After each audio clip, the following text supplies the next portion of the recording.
Kevin, we can't hear you. Thank you for that. I was courteously turning off my mic so my scratching noises in the background wouldn't be too audible. I was just asking if all members of council can turn on their video at this time. It's 7 o'clock. When we have everybody ready to go, we'll call the meeting to order.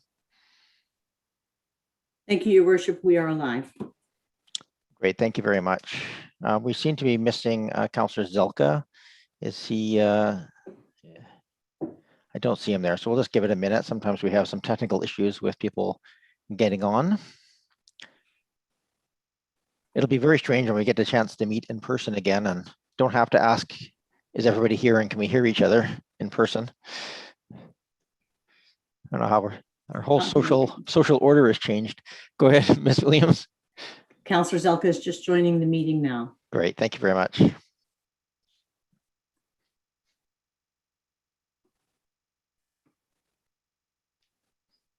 Welcome, Councillor Zelka. With that, we have a full contingent of council here, and I'm going to call the meeting to order. This is our regular committee of the whole meeting for Monday, May the 17th. As we gather, we acknowledge that we're gathering on the traditional territories of the Coast and Strait Salish peoples, specifically the Lekwungen-speaking people known today as the Songhees and the Esquimalt First Nations, and that their historic connections to these lands continue to this day. Up first, I just want to let people know who are watching, this is a committee meeting, a committee of the whole, which is, you'll note, is a little less formal than a regular council meeting. So we'll go through this. We have some procedural pieces to get to, but this is the intent of this is not to make decisions, but to recommend to council a direction forward on these items as they come forward. So first up, we have approval of the agenda. Moved and seconded. Thank you. Any discussion? Seeing none, all those in favor? Opposed? None opposed. Thank you. I have adoption of the committee of the whole minutes from April 19th. Moved, seconded. Is there any changes, corrections that members of council wish? No? Then I will call the question. All those in favor? Any opposed? None opposed. That carries. We are now going to the public comment and question period. This is part of section 220.0 of our procedures bylaw. We have allowed for us up to 30 minutes in total, with 3 minutes per speaker. We ask that the speakers contain their comments to issues related to Oak Bay, and we just ask that people start with their name and the municipality of residence. Given that we're in this strange time of virtual meetings, we do ask that people pre-register if they can. But if you haven't, you can also call into these numbers and just hit *9 to raise your hand. If you're here at this meeting attending and wish to speak to any of the items on the agenda, you will have the opportunity to do that at the time of that agenda item. So this is not the time for speaking to later items. This is just for issues of general interest to the community, questions or comments directed to council. So we have registered callers for this portion. I have first Ms. Stewart, maybe, so if I could just invite you to unmute. You have 3 minutes. Just let me know when you can, you're able to speak and I can hear you.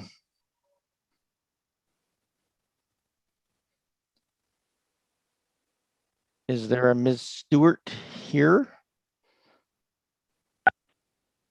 There we go. Unmuted. Very good.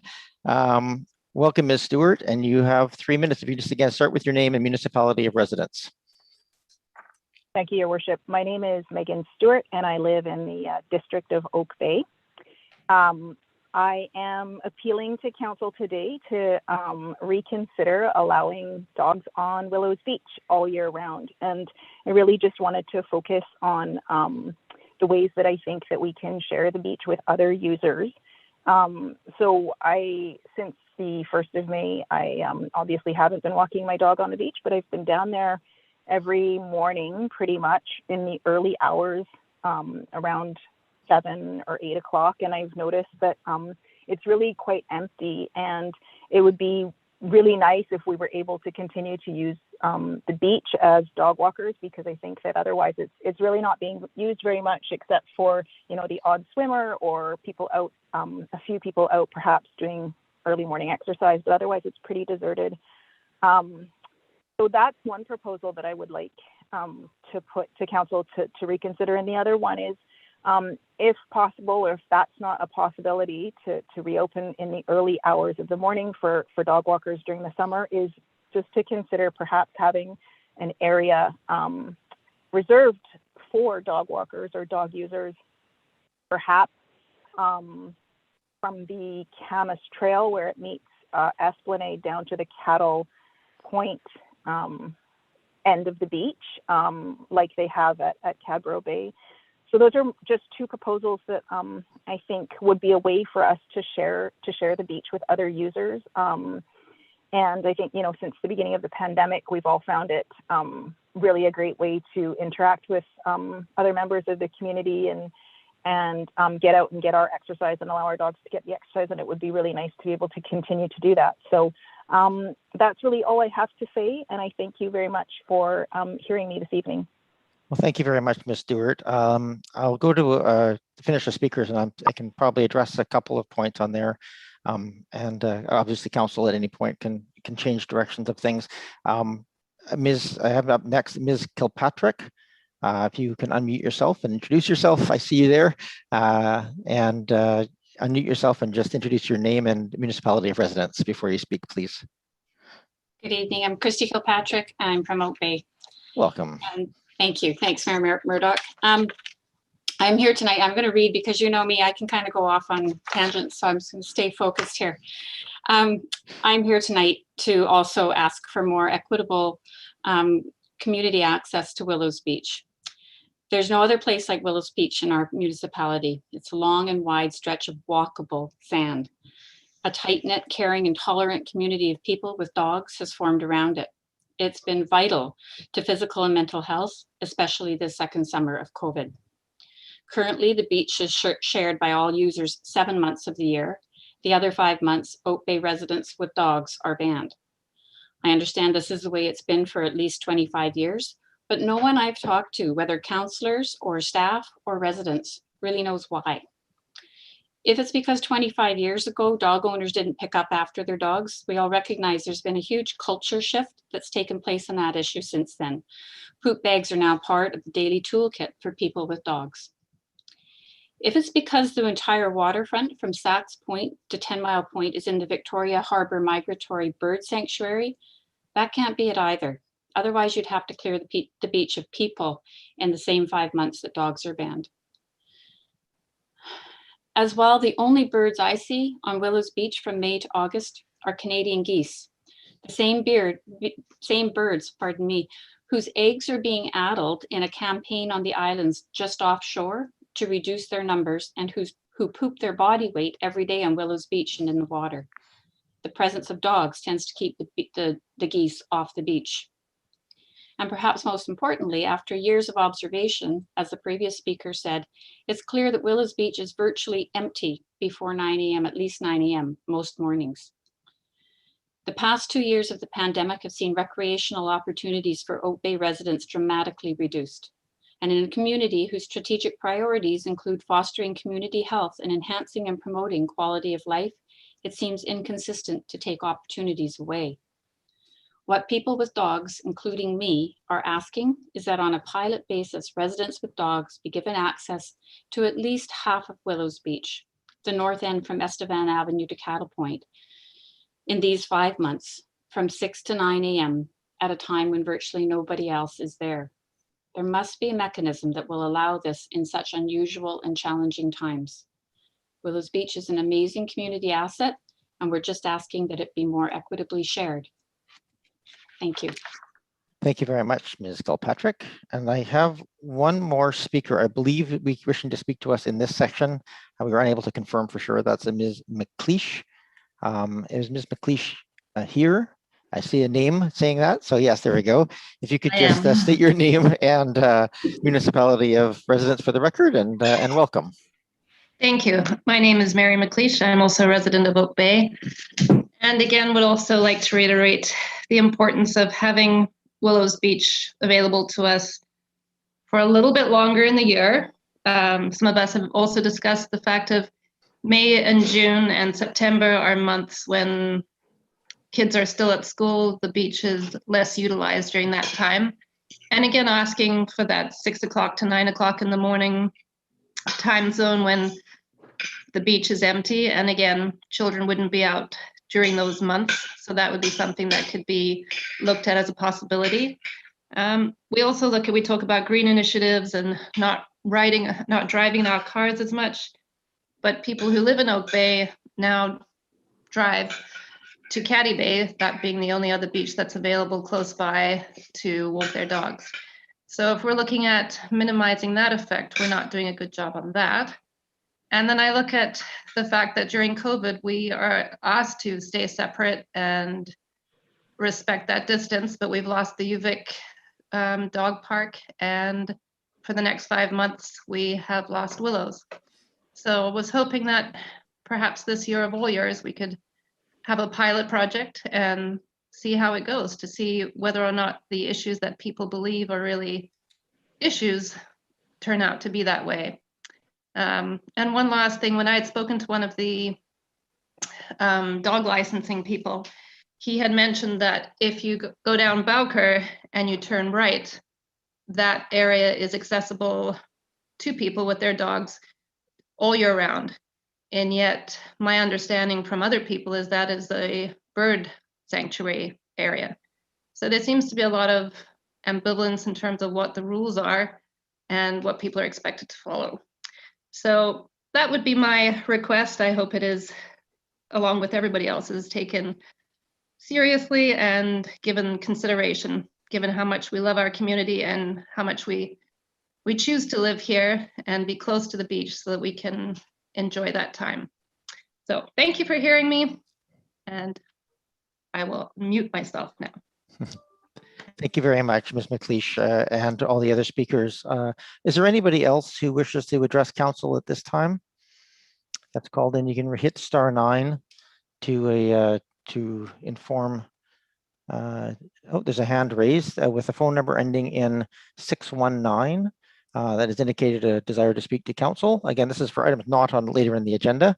So if the person with the last 3 digits 619 wishes to hit *6 to unmute, you can just give us the name for the record and then and municipality of residence, and we will hear what you have to say. Welcome. We can't hear you yet. You are unmuted, but there's no audio coming through. Can you hear me now? We can, yes. Thank you. Oh, wonderful. Thank you. Thanks, Mayor Murdoch, for taking my call. My name is Pink White, and I'm also an Oak Bay resident. I've lived here for about 25 years now. I'm actually calling about the same thing as the other callers before me, to request an extension for having a part of Willows Beach allowing us to have off-leash dogs there for a little bit longer, and also you know, just for a few hours in the morning when the beach goers and the picnickers and, you know, those sorts of people aren't using it for other reasons and stuff. The reason, or the way I come at it, is more of a health and fitness sort of impact to the dog walkers themselves, the residents. For myself, I'm the owner of a young dog, but specifically she's not a COVID dog. I've always had a dog as long as I've ever lived here. My difference is that I'm now retired, so I'm home alone with my dog. So that's the only difference in my life. Before, though, when I had my previous dogs, when Willows closed for the season, I could take my dog up to UVic and the fenced area there, and at least it promoted walking, you know, around in a circle. At least you're not on Willows, but at least you're walking around. And so where I am now in my mornings, instead of being at Willows, is I'm at Windsor Park, which is very, very nice.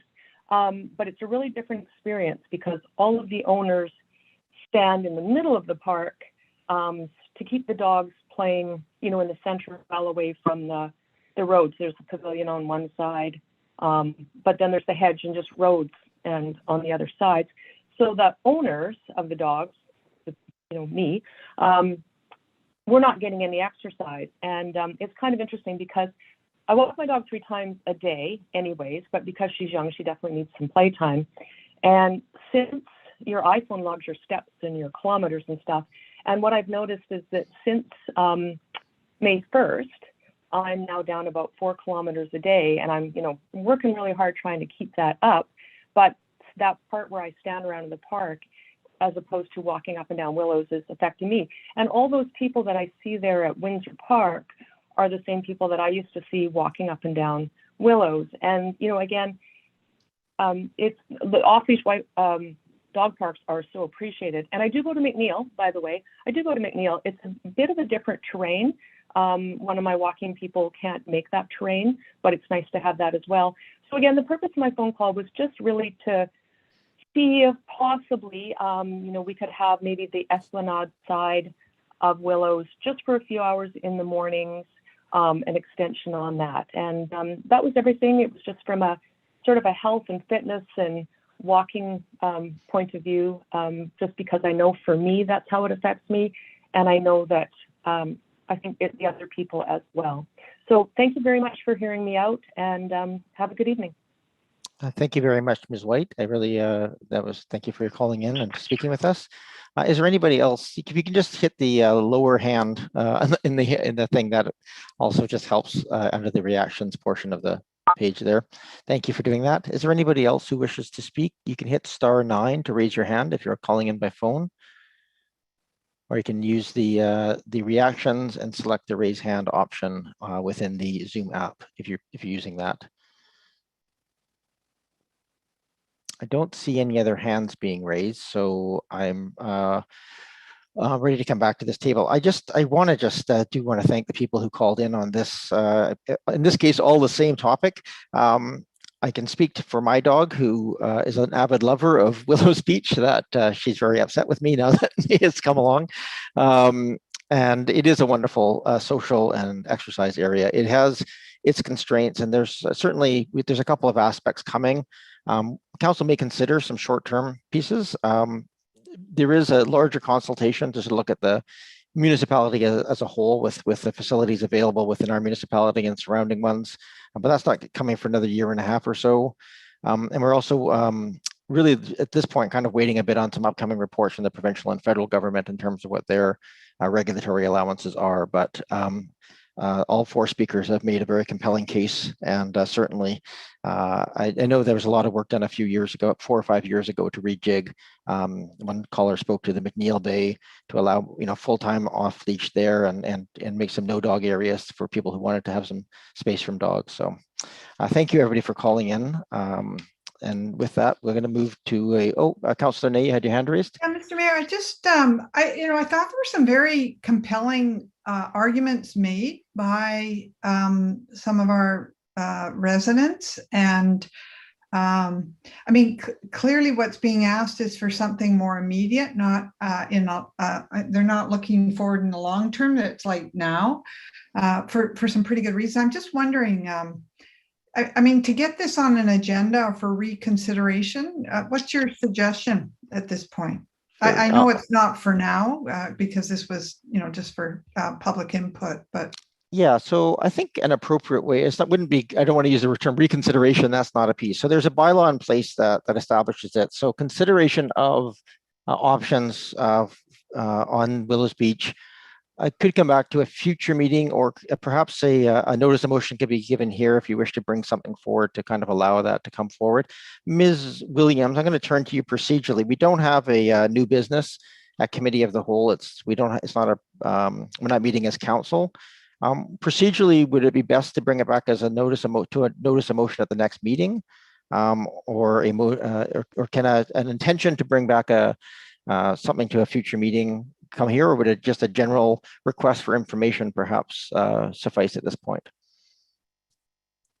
Thank you, Your Worship.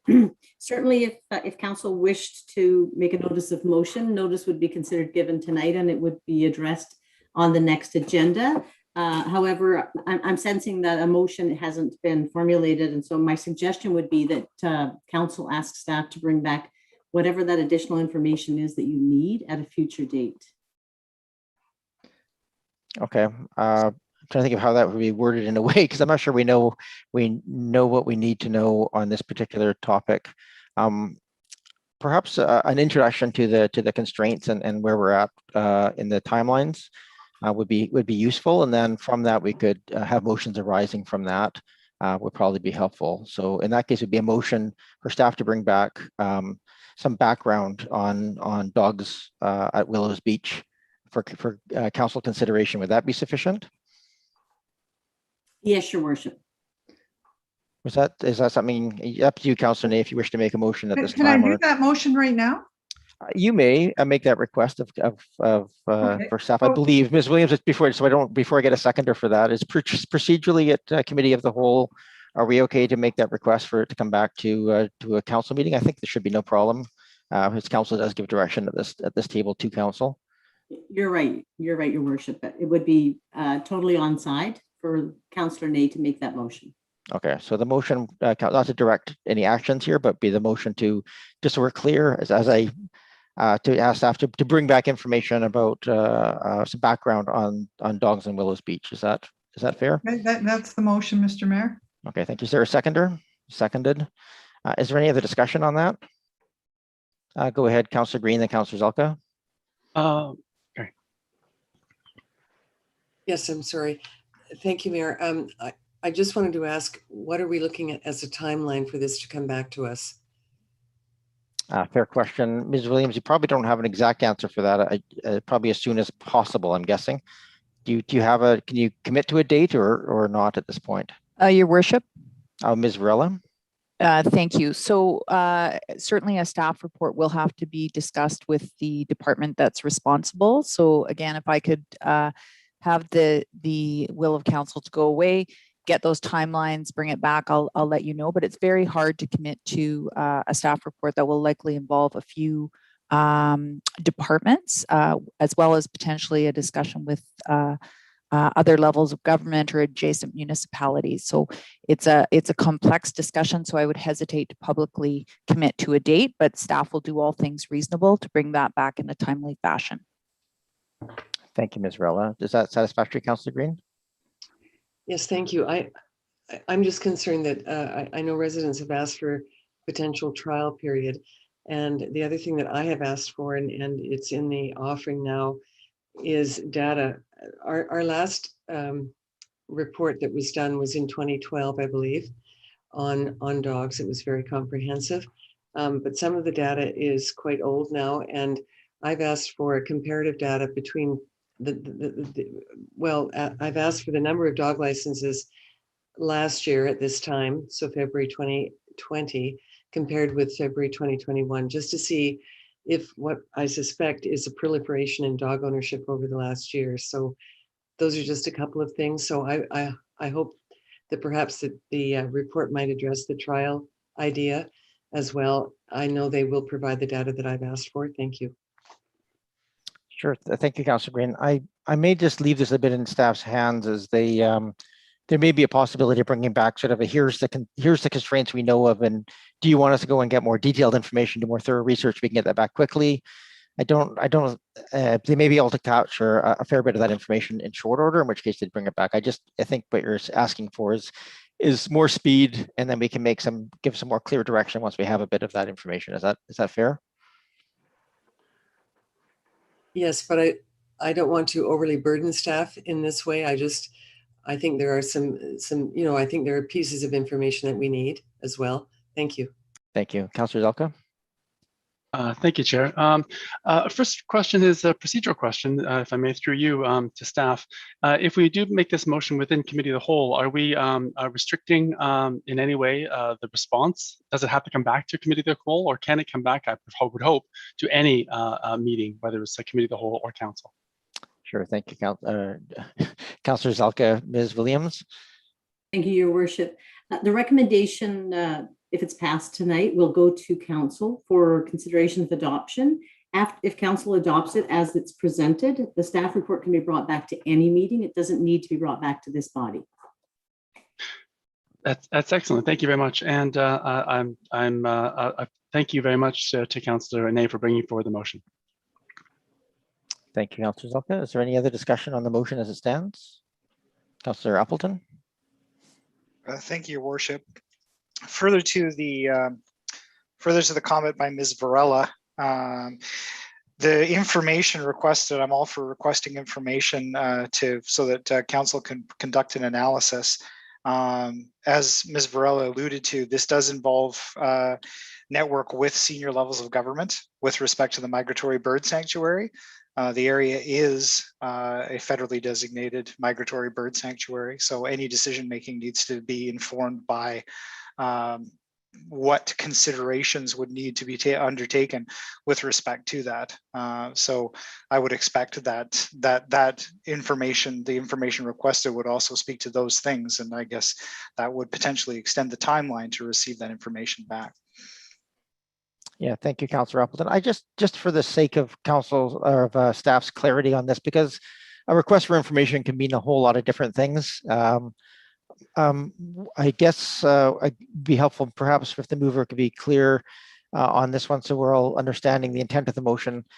I heard you want some information back about some of the constraints attached and some potential options, and council may have to go and get some more detailed information from that, but you'd prefer to get some information, you know, back at sort of what the high level pieces are, and then direction is, or would you prefer a more sort of robust report that would enable more decision making at that meeting? Well, I think the underlying intent here is that there's a request by the citizens to have access to that beach during these months that it's been banned for them to be there. So whatever information is required to inform a decision that would consider some pilot type program that gives accessibility to residents and their dogs in the early morning hours before 9 a.m. during these summer months is what would, I think that's what I'm looking for. Great, thank you, Councillor Ney. I think that's reasonably clear. Any other discussion on the motion? Go ahead, Councillor Zelka. Thank you for letting me speak a second time. The federal migratory bird sanctuary only applies from a low water and out in terms of the federal lands, federal responsibilities. Our bylaws don't apply out there, and you know, between high water and low water is of course provincial mandated land, swath, and our bylaws don't really apply there either. So I think all I'm hearing and all I'm hoping that this report will focus on is the areas that OPE applies to, which is of course from the high water mark and up. Thank you very much. Thank you, Councillor Zelka. I don't want to get into debating the the merits or the legalities of any of this at this point. I just the motion is to get some information back at this point. Is there any other discussion on this at this point? I'll just call the question. All those in favor? Any opposed? Councillor Appleton opposed? That carries. Thank you for that. Moving on to item number 5.1, we have presentations for the 2021 grant and aid applications. We have allocated 2 minutes per presentation. Council has received detailed application packages to go through in depth. But we are going to go through these in a specific order. Because one of our Councillor Braithwaite has declared a potential conflict of interest, just in an abundance of caution. If you can maybe declare those two right now, Councillor Braithwaite, we will allow you to leave the meeting. Those are the first two presenters, and then we'll invite you back into the meeting. Thanks so much. And by leave the meeting, do you mean like really like sign right out and then come back in afterwards? That's probably the cleanest way of doing it, Councillor Braithwaite. If you wish to mute yourself and walk away from the computer, we can probably trust you to do that. But either way, we're going to have to text you to come back in. So it's probably just cleaner to sign out. That way there's no doubt. I will do that. Thank you. I would like to declare I would like to recuse myself from two of the presentations. One would be the South Island Film Commission. I sit on the board of directors for that. And the other is the Greater Victoria Festival Society. I'm a member of that society. So I would like to recuse myself. Thank you. Okay, thank you, Councillor Braithwaite. And Ms. Williams, are you able to text Councillor Braithwaite as soon as we're concluded the presentation on the Victoria Festival Society? I am, Your Worship. Great, thank you so much for that. Thank you. Thank you, Councillor Braithwaite. The technology adds a whole other level of wrinkle on these questions of recusing yourself. All right, first up we have, so I'm just going to read aloud the order that I have for this. I'm just going to, Ms. Williams, correct me if I have this wrong. I have Vancouver Island South Film and Media Commission, Greater Victoria Festival Society, Oak Bay Sea Rescue, Victoria Women's Transition House Society, Bike Victoria Society, Oak Bay Lawn Bowling Club. We have a speaker, Bink White. We're not clear where that's who that is representing. Then I have Friends of Uplands Park, Oak Bay High School Alumni Association, the Junior Achievement Community Association of Oak Bay, and then Peninsula Streams to wrap us up. Is that the current and correct order, Ms. Williams? It is, Your Worship. The speaker, Bink White, we were unsure when the individual registered whether it was grant in aid or public participation, but that individual has spoken during item number 4. Oh, right. There we go. So I will strike that from my speakers list. Perfect. Thank you very much for that. So I have up first Vancouver Island South Film and Media Commission. I believe we have Kathleen Gilbert with us here tonight. You have a couple of minutes to speak, and if there's questions of the committee, then we'll take those and then move forward. So welcome, Ms. Gilbert. Thank you very much, and I certainly appreciate the 2 minutes that you're giving me this evening. I'm not going to belabor all of that we've done over the last year because it would take me quite some time, and you have it all in front of you. But I do want to say that we had another record-breaking year this year, and even though we closed down for a number of months, when the industry came back up, it was under strict protocols.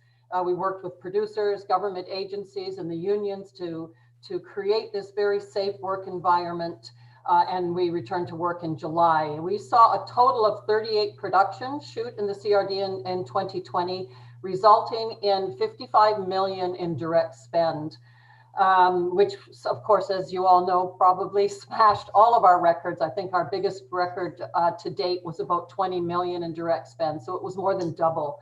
Throughout the year, our offices have remained open, although we've all been working remotely to keep everybody safe, but our staff has been busier than ever. Unfortunately, we did lose some revenue last year because some grants and aids, some municipalities decided not to do their grants and aids last year. Some levels of government reduced our funding as well. And a lot of our sponsorships, unfortunately, which are hotels, because they benefit immensely from our work. However, their revenues were extremely low last year, and so they were unable to come and help us out that year as well. And then we weren't able to have some of our big fundraising events either. It's a little hard to charge those big numbers for anything that you do virtually. So we were unable to do a lot of fundraising last year. But this year again, we're up to already 15 productions that have shot in and around the CRD. Already this year, we've got 2 big Netflix shows, fingers crossed, that have almost landed, that will hopefully be of the same magnitude as Made, which I know shot a lot in Oak Bay. And I want to certainly thank the mayor for his help when we ran into some issues with that show. It was greatly, greatly appreciated. And that's all really that I have to say. The money, as you know, the same as every year, goes to keeping our huge database of locations. Many, many of them are in Oak Bay, and using them to promote Oak Bay. Ms. Gilbert, I have to apologize, but we're past the 2-minute mark. Okay. I don't want to cut anybody off, but I have to just to keep us on time. Okay. But I will go at this point to questions from members of the committee to Ms. Gilbert. I don't see any questions. You are a regular attendee, and I think maybe just for the purposes of those maybe not familiar looking at the numbers, you're asking us, as we typically pay more than some of our peers in the region towards yours, and I know we also get a fair bit of revenue from the film industry as a district. Can you maybe just give a very quick explanation of why your ask is more for us than it would be for Esquimalt or others? So I think you are third. The Victoria and Saanich give the same amount, and then Oak Bay, and then the bulk of the municipalities are around 5,000. And we look at how much production each municipality gets, and that's how we determine, and of course its need, and how many locations you have in our database, and so how much work the municipality is. But basically, it really is how much production work you get in your community. Thank you very much. Are there any other question for Ms. Gilbert? Don't see any. Thank you very much. Have yourself a great evening. We're moving on to the Greater Victoria Festival Society, and I believe we have Ms. Kurta with us. Yes. There we are. Welcome. And I'll give you again the 2 minutes if you want to give a quick overview, and then we'll take some questions. Thank you, Your Worship and Council, and good evening. Thank you very much for giving me the opportunity to present to you on behalf of the Greater Victoria Festival Society. I was born and raised in Oak Bay, and I'm very proud to be representing Oak Bay. I currently live in North Saanich, but our home was on Carrick since 1948. Our Festival Society, as many of you know, do the parades in Victoria and that, and since COVID, we've had to adapt and change and pivot substantially. We've lost most of our funding. And what we've done is we created last year a campaign called Light Up the City, which brought back the Christmas lighting competition that we have done, as well as drive-through donation drop-off locations. When those were canceled at the beginning of December, it was my team and my board that actually was successful through Dr. Henry's office and the provincial health order in bringing them back and securing them for British Columbia for the balance of December. And we're doing that again in 2021. The majority of the locations that we did for our videos and our drop-offs and that, the largest number was done in Oak Bay, which included the Fire Hall, Willows Beach, the Oak Bay Beach Hotel, the Marina, and the Penny Farthing. We had great success. This campaign, it showcases all of our diverse cultures. It brings a positive mental well-being to everybody. The Christmas lighting competition was incredible. One of the winners was from Oak Bay. And we have 5 different categories, and we're hoping that the small amount that we've asked for from each municipality to contribute as to Greater Victoria as a whole. So I hope you'll consider it. 100% of our proceeds does go back to our charities, and I look forward to any of your questions. Thank you very much. And I have, are there any questions from the committee to, is it Miss, is it Kurta? Is that correct? Or is it? It is, yeah. Okay. Yeah. Make sure I had that right. I don't see any hands shooting up here.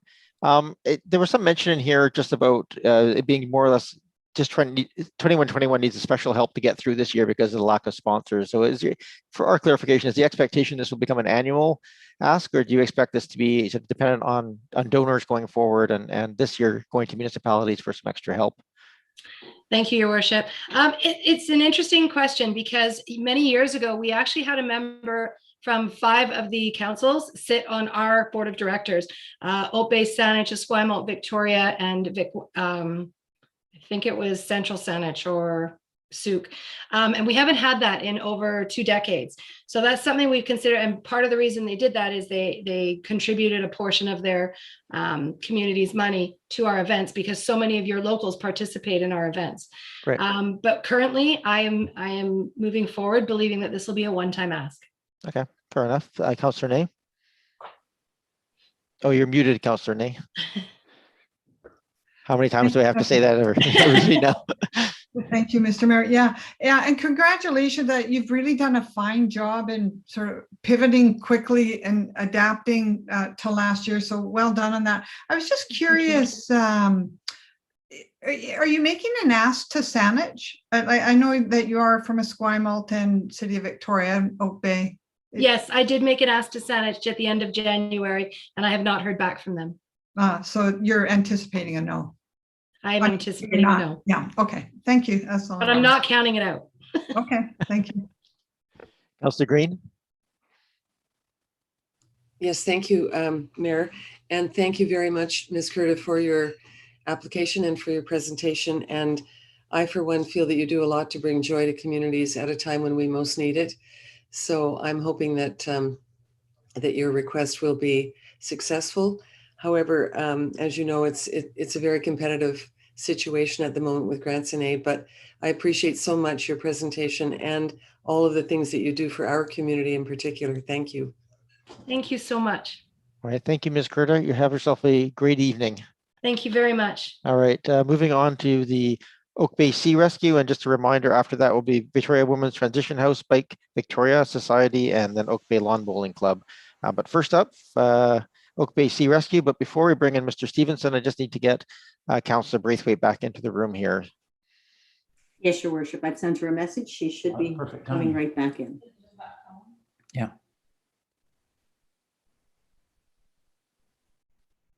Councillor Nay, you've just got that your hand raised is still up on the screen there. So you know. Thank you. You know, as soon as we all get this technology down pat, we don't need it anymore. This is the way the things work. Uh-oh, we've lost Councillor Braithwaite.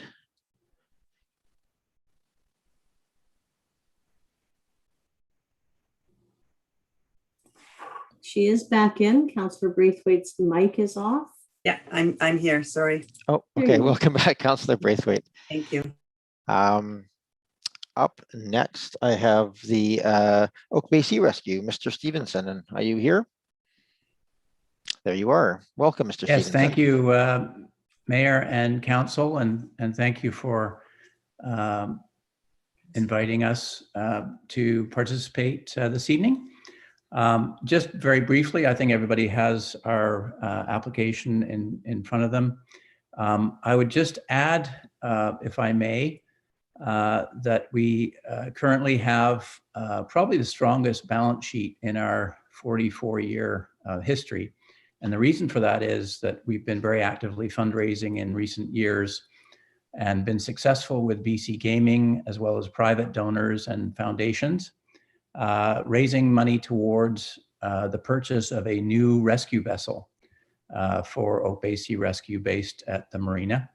And that will take up about $500,000. And we hope to contract for that and have that in operation out of the marina later this year. So that's going to take up the largest part of it. We're applying for $5,200 to the municipality this year to replace aging AEDs that we had from our two previous vessels. They're about $2,600 each. And the technology that we have is now outdated. It's difficult to find parts. They're expensive. And we think that we want our crews equipped with the very latest and greatest to help in our first aid endeavors in the rescues and the missions that we undertake in the Oak Bay area. So with that, I'm happy to answer any questions or provide any more information. Thank you. Thank you, Mr. Stevenson. I always appreciate asks that are very clearly attached to something that you need. Makes it much easier to be clear about what the ask is for. Are there any questions of Mr. Stevenson? Go ahead, Councillor Patterson. Yes, thank you. And thank you for the presentation, Mr. Stevenson. Just a quick question on the AEDs. What the life expectancy or is on the devices? Have they improved with new technology? And what the use experience was? How many, hopefully not too frequently, but how many times are these used in emergency situations out of interest? Thank you. Yeah, thank you for the question. The life cycle is approximately 5 to 6 years. But of course, with technology changing all the time and battery life and the types of batteries that are used, that changes quite a bit, but approximately 5 years. We have had to use them in the past, but not necessarily every year, to be honest, which is a good thing. But all of our crews are trained in at least basic marine first aid. Actually, about 2/3 of the Oak Bay station is advanced trained, and there's quite a lot of AED and cardiac arrest training that we do in cases where that is required. So thank you, Mr. Stevenson. Thank Anything you. else, Councillor Patterson? No, that's all. Thank you. Any other questions? Go ahead, Councillor Zelka. Thank you very much, Chair. Questions for you to the proponent. I'd be curious to know, is there any sort of cross-training or coordinated training that you provide with either the Oak Bay Fire Department or the emergency program? The reason I ask this is that I did some first aid training with the fire department, and they trained on the AEDs that they have. If you could comment, I'd appreciate that. Thank you, we do extensive training with Oak Bay Fire Department and Oak Bay Police, as well as we have a memorandum of understanding with Emergency Management BC, and the Oak Bay Station has been tasked a number of times in the last couple of years to EMBC to help with very specific non-Coast Guard search and rescue type of work, type of taskings. Yeah. Thank you. Thank you, Mr. Stevenson. Any other questions for Mr. Stevenson? Don't see any, so I think we're ready to move on. Thank you very much for your time this evening, Mr. Stevenson, and have a great evening. Thank you very much, Mr. Mayor, and wish everybody a good evening. Thank you. Yes, well, thanks for keeping our water safe out there.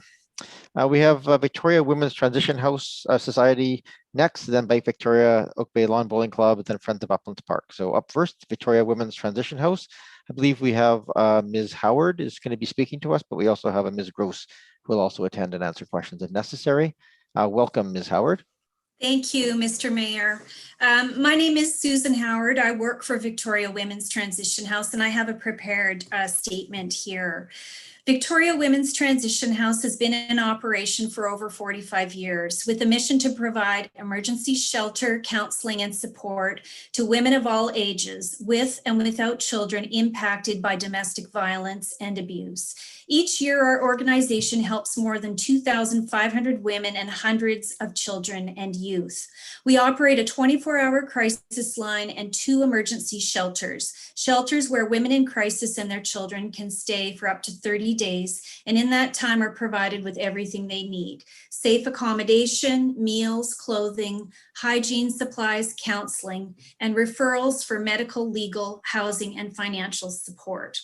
As well, we offer specialized counseling programs in the community for women survivors, as well as programs for children who witness abuse and programs for older women, seniors. And this is why I'm here today. Victoria Women's Transition House has applied to the District of Oak Bay for a $2,500 grant to support Turning the Tide. This is a free 8-week group counseling project for a cohort of 8 older women. The sessions take place in a central location in Oak Bay, respecting all COVID protocols. Survivors meet together for 2 hours each week and are guided by 2 transition house counselors in a program of expressive arts, health and wellness, and self-reflection. Individual counseling is also included and available. Turning the Tide will be repeated 3 times over 40 weeks, directly benefiting a total of 24 older women survivors of domestic violence and abuse. The $2,500 we have requested from the district is on a project budget of $27,500, all of which has now been secured except this final $2,500. We hope that Council will give our grant request consideration, and thank you for your time. Thank you very much, Ms. Howard. I have Councillor Braithwaite with a question. Thank you. And thanks very much for Ms. Howard for your presentation and for all that Victoria Transition House does within our community. It's so needed. I know that this has come up years past, that this, I think, is truly a provincial responsibility, that this program, as well as a couple of others on our list tonight, should be funded provincially. I hope to turn the tide one day and get the province to fund, and maybe you can shed some light on that. Have you heard anything at all from the province as to whether or not they'll be opening up funding for your type of program? Well, the province does fund our shelter through BC Housing, and then we receive other provincial funding for very specific programs within our operation. This particular program, or this particular project, is being delivered in Oak Bay, and our clients come from across the region, from every socioeconomic and geographic area, and we're really thankful, actually, to partner with folks in Oak Bay to be able to deliver this program. Well, thank you again for all that you do. Thank you. Thank you, Councillor Braithwaite. I have Councillor Ney, then Green.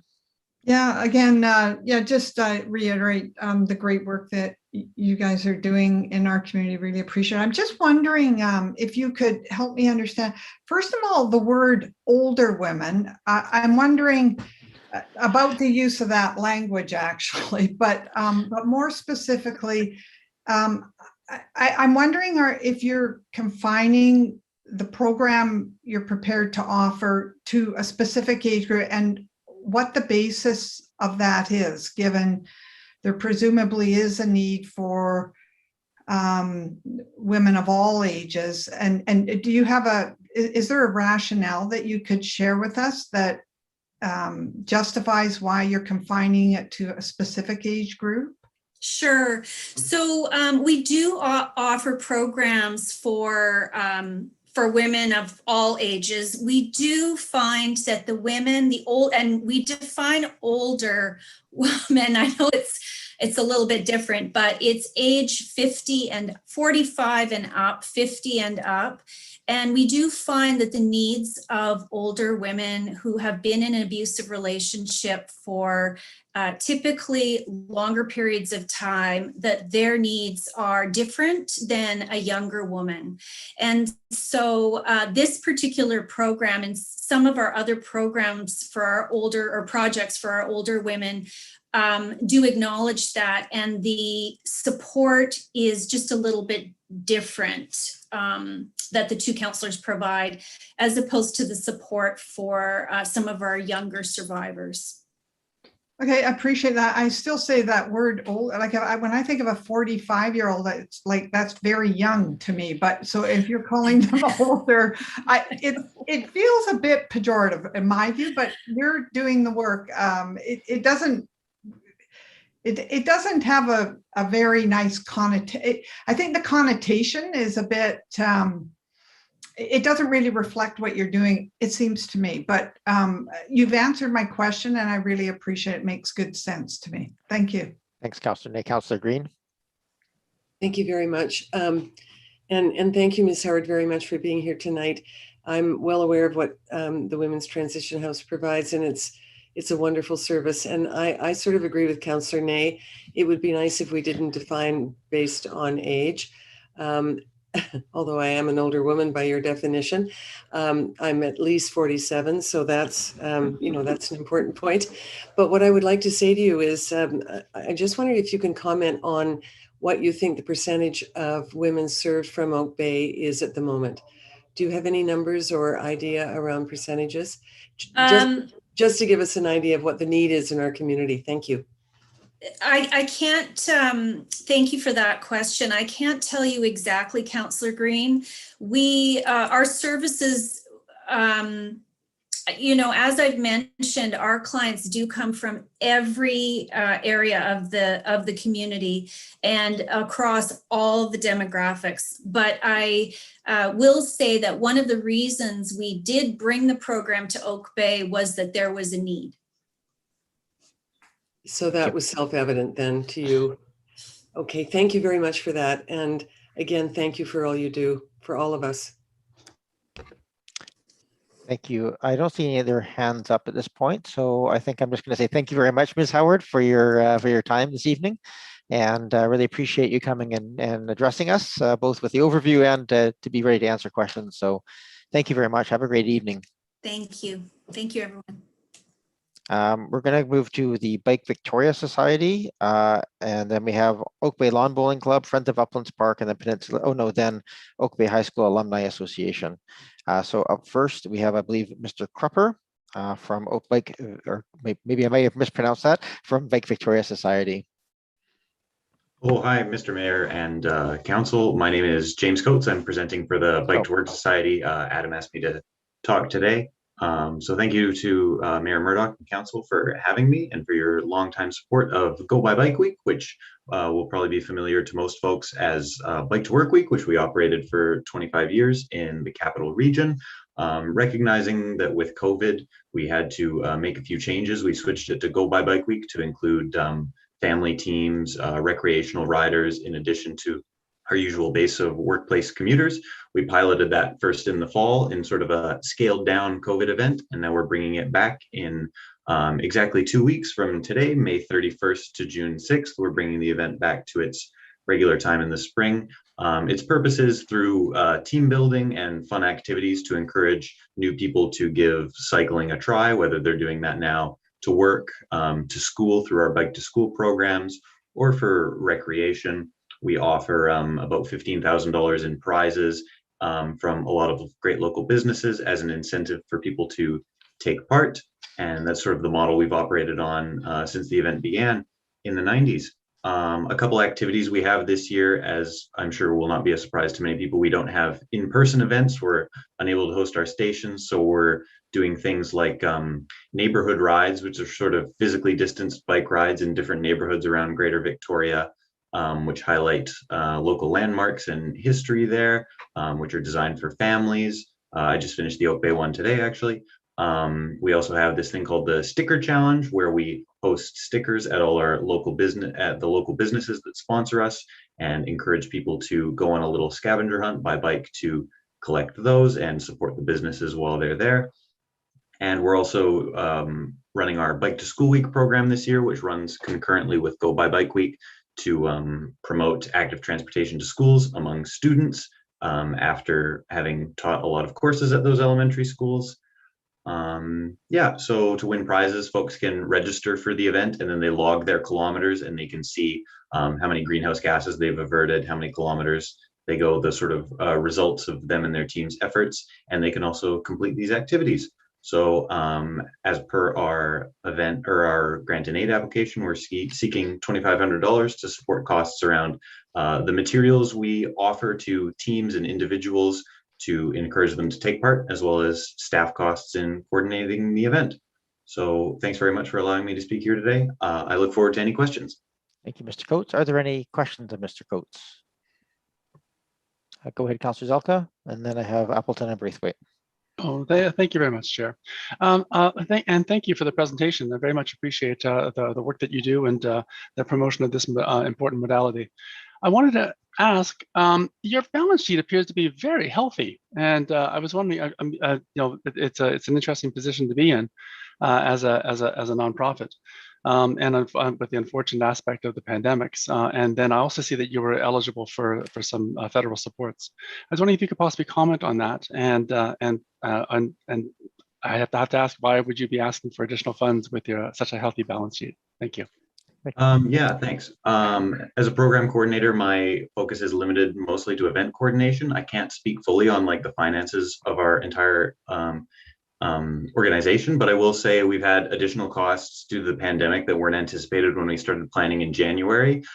Taking the event physically distanced means that we have to pay for more program materials, things to still incentivize participation, like team leader kits, stickers for the sticker challenge, other materials to get people to still participate. I'm not aware of any federal funding that we receive. I know we do receive provincial funding through gaming grant, as many nonprofits do.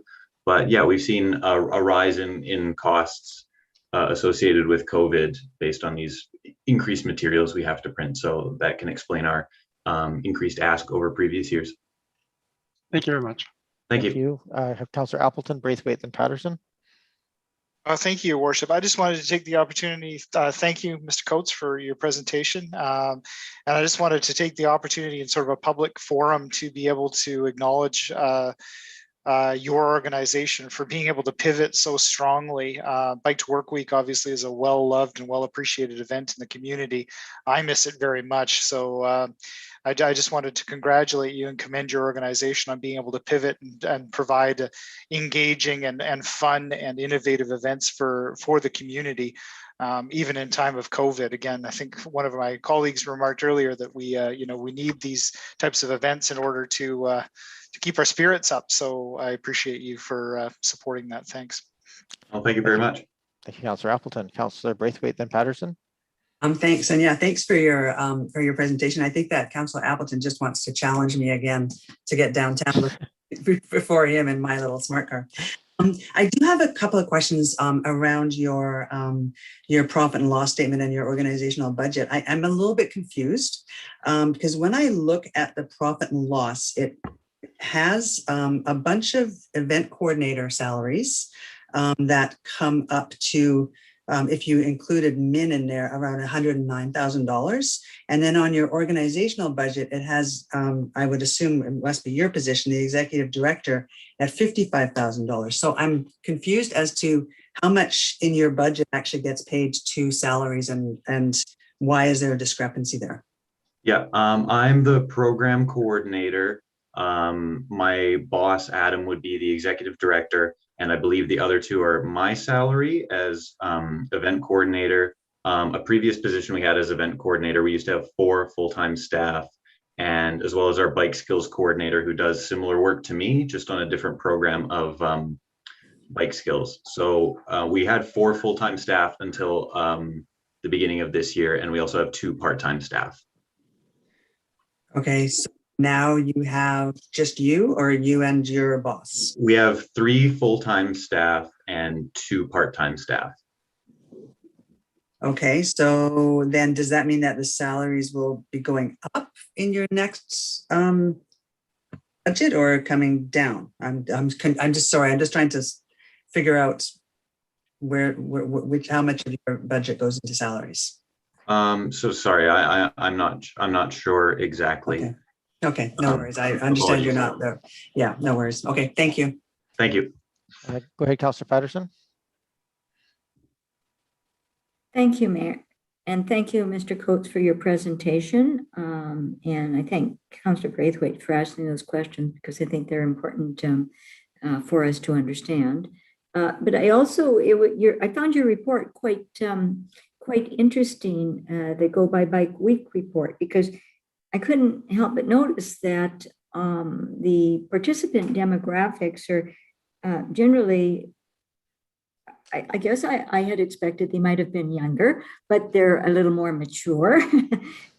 So a bit more mature, generally higher income, generally higher education. And this is one of the few reports I've seen where the number of participants, actually, there were more females than males.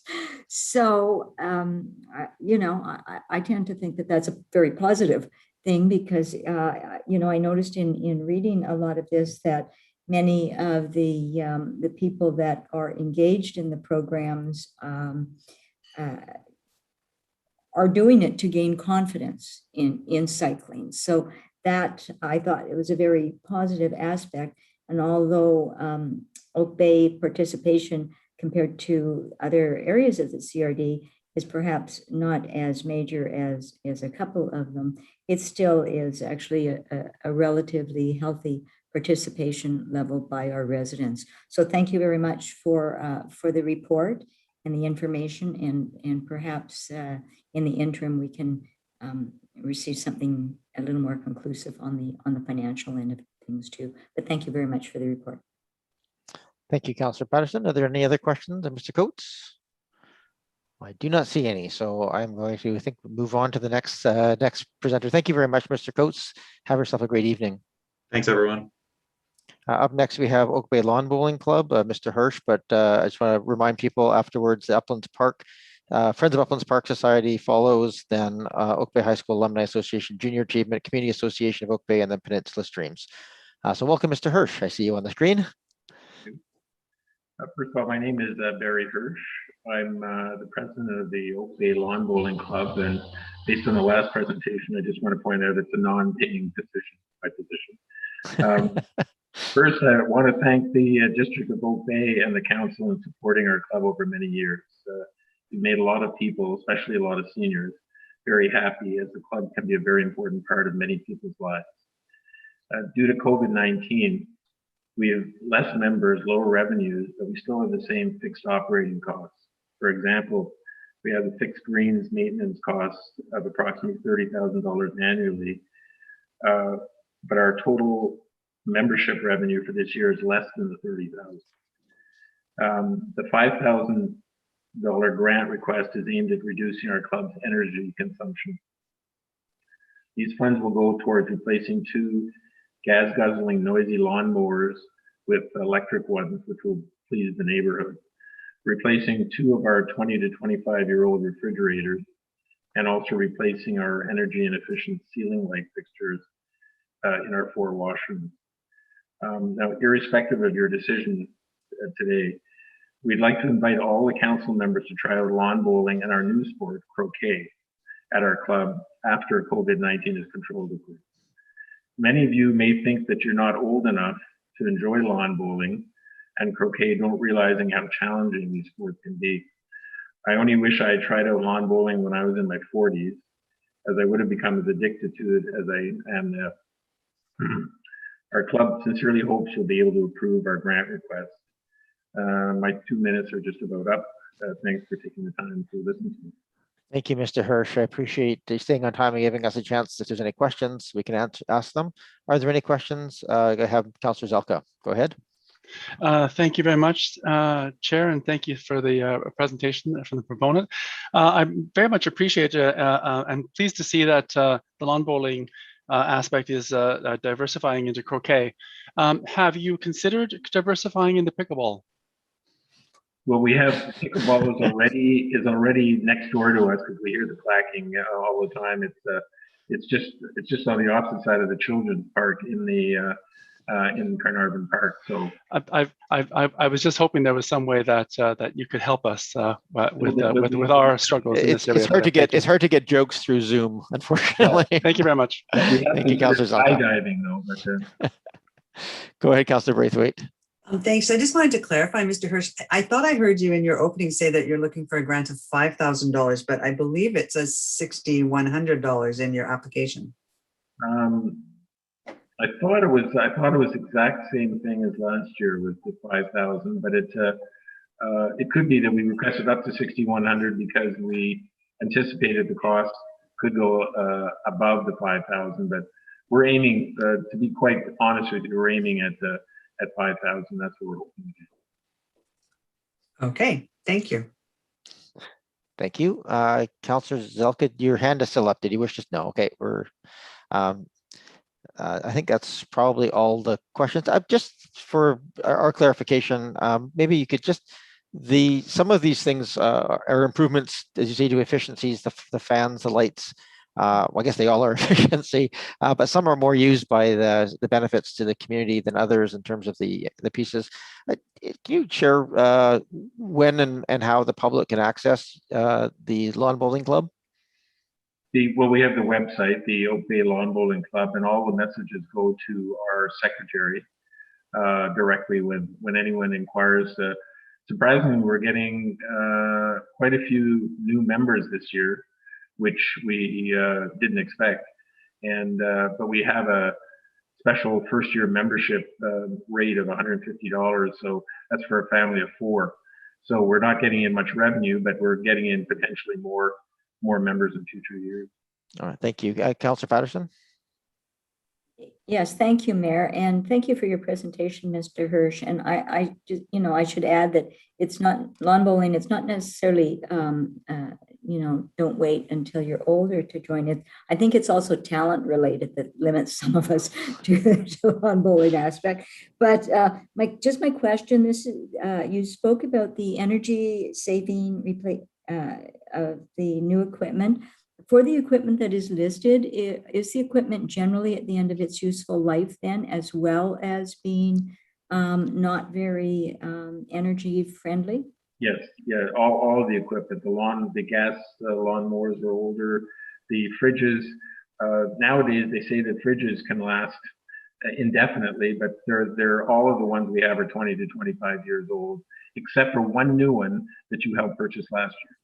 And the ceiling light fixtures are definitely from probably 30 years ago, and the old type of bulbs, so they're definitely at the end. Thank you very much. Thank you. Councillor Zelka, you have your hand up again. Thank you very much. I do have a serious question this time. I wish to ask, are there any associate memberships available for those who don't actually play lawn bowling or croquet but wish to take advantage of your excellent facilities there? Is anything like that available to Oak Bay residents? It's not during COVID. During COVID, it's extremely limited. But we do offer, subject to the lease, which we're signing a new 10-year lease, which we're very happy about with the City of Oak Bay.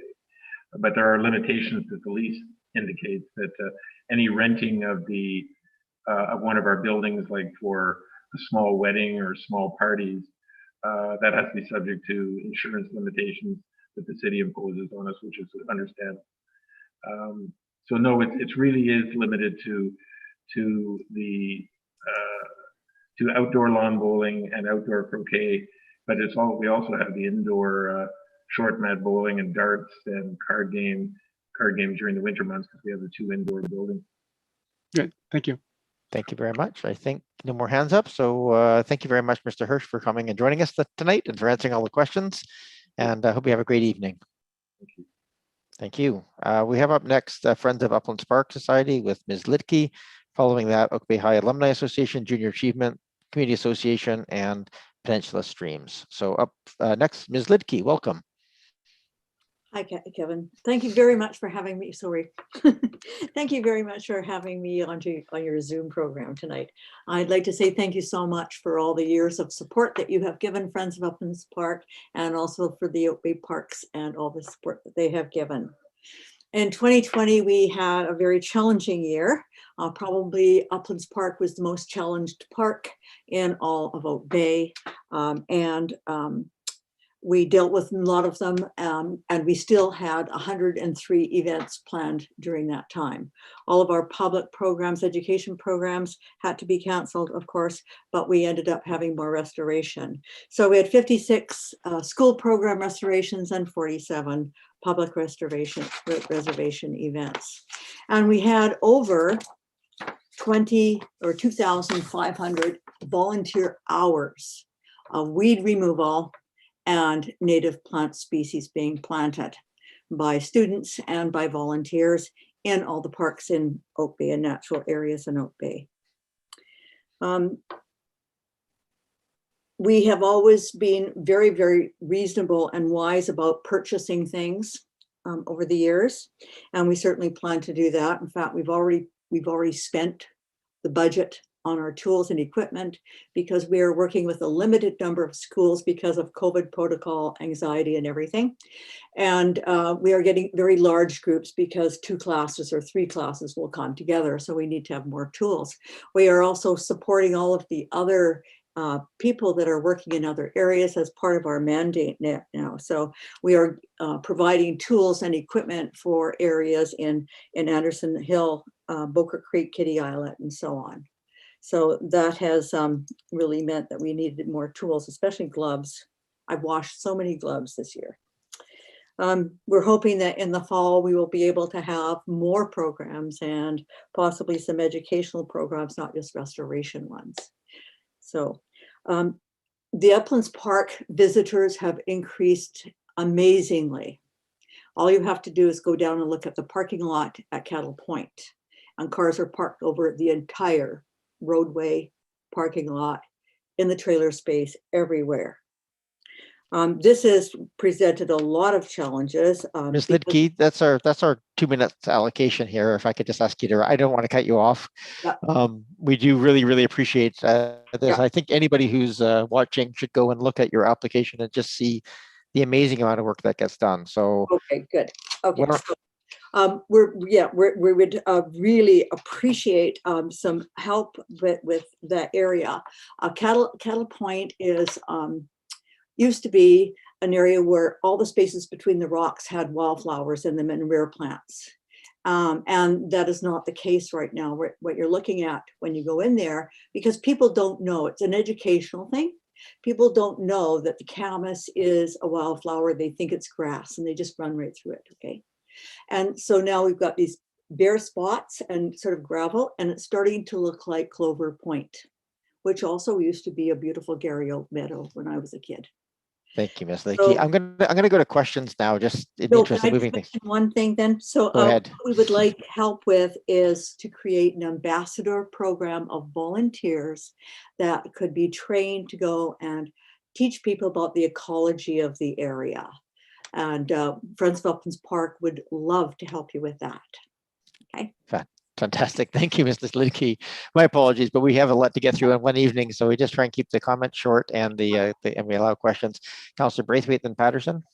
Thanks very much, Mayor. And thanks, Ms. Lidke, for coming again and presenting. And yes, COVID year is must have been a very challenging year for you, but On the upside, it has, I think, increased the awareness of Uplands Park within our community. But as you said, that can be good or bad. I'm always shocked at how little money you ask of us for the amount of good that we get from you. I just would like to commend you and all of your volunteers for everything that you've done. I don't see how we could have the work that's be done any cheaper than what you give it to us for. So thank you very much. Yes, it's less than $1 for every volunteer hour. So that's a pretty big bang for your buck. Thank you. Councillor Patterson. Thank you, Mayor, and thank you, Ms. Lidke. I, like other members of the council, and I think most of the community, am eternally grateful for all of the work that you and the volunteers do. And I certainly encourage everyone to certainly very soon drop by Uplands Park. The work that has been done, the results are really apparent now. They're quite amazing, and it's such a great time. A couple of questions on this, especially during pandemic. You have an incredible number of volunteer hours. Do you have a feel for if that is new volunteers or returning volunteers, ones that come out to help on a regular basis? Yeah, we do have a small core group of returning volunteers, okay? But we have had a lot of new volunteers, especially young volunteers that are coming. University is shut down for classroom experiences. They're getting together. And people that come feel really safe. They're happy, we laugh, and we have a great time together, and they feel like they're doing good for the community. Great. And I'm also quite interested in, perhaps not all tonight, but perhaps in the future, learning more about what the goals are for the ambassador program, because it sounds like it could be a really good effort to create awareness of Cattle Point. And it is. Yeah. Swan Lake Nature Sanctuary has a really good model that would work for us. The CRD is just too big. They have one too. And Saddles, of course, is also developing it as well. So thank you, Ms. Lidke, and thank you, Mayor. Thanks. I don't see any other hands up. Just thank you very much, Ms. Lidke, for being here tonight, for presenting and for answering questions. It's always nice to see you, and perhaps we should have you come back as a delegation and just do a quick presentation on all the work that's been going on, because I think not that many people watch our grant and aid an evening, but perhaps we can get a little bit of information out there about what's going on, because I think it's quite spectacular, all the work that gets done. So thank you so much again this evening. Thank you very much, Mayor Murdoch. Enjoy the rest of your evening. All right, same to you. Bye-bye. We have up next the Oak Bay High Alumni Association, and I have Ms. Taylor. Good evening, Mayor and Council. My name is Bronwyn Taylor. I'm an alumni board director and lead for the Oak Bay High School Archives Project. I'm pleased to present an overview to you tonight as an adjunct to the letter attached to our application. The high school and the Alumni Association embarked on an initiative to profile over 100 years of Oak Bay High School archival material. The original high school was constituted in 1915 and has never had a formal, systematic way of presenting or displaying its history to the public. In the original school, we were fortunate to have a classroom dedicated to housing the collection, but not to a meaningful display. But since moving to the new school in 2016, everything's been boxed under the stage of the Dave Dunnett Community Theatre. The school received a quote for $20,000 to construct a secure glass enclosure to be situated under the social staircase in the main foyer. The enclosure will allow for permanent and rotating displays, and this quote is only valid until June 30th of this year. The Alumni Association has already secured $13,000 towards the project as detailed in our application. We have applied for other grants to support the initiative and have an ask in our alumni spring newsletter outlining this project and the need for member support. We've already received one donation from this ask, and we hope for many more. In addition, a further $10,000 will be needed for materials and administration required to catalog, maintain, and display the collection. The enclosure is in a very high traffic area, visible to the theater patrons, those attending athletic events in the gym, as well as the current school population, faculty, and other visitors to the school, which makes it a truly community asset. Under the guidance of Steve Price, the Dave Dunnett Community Theatre manager, leadership students undertook to cull duplicate materials, coordinate the hanging of historical pictures throughout the school, and organize shelving in a storage area under the stage. We have several alumni volunteers who will work with the collection, including 2 with archival experience and/or expertise who will help us guide the project to professional standards.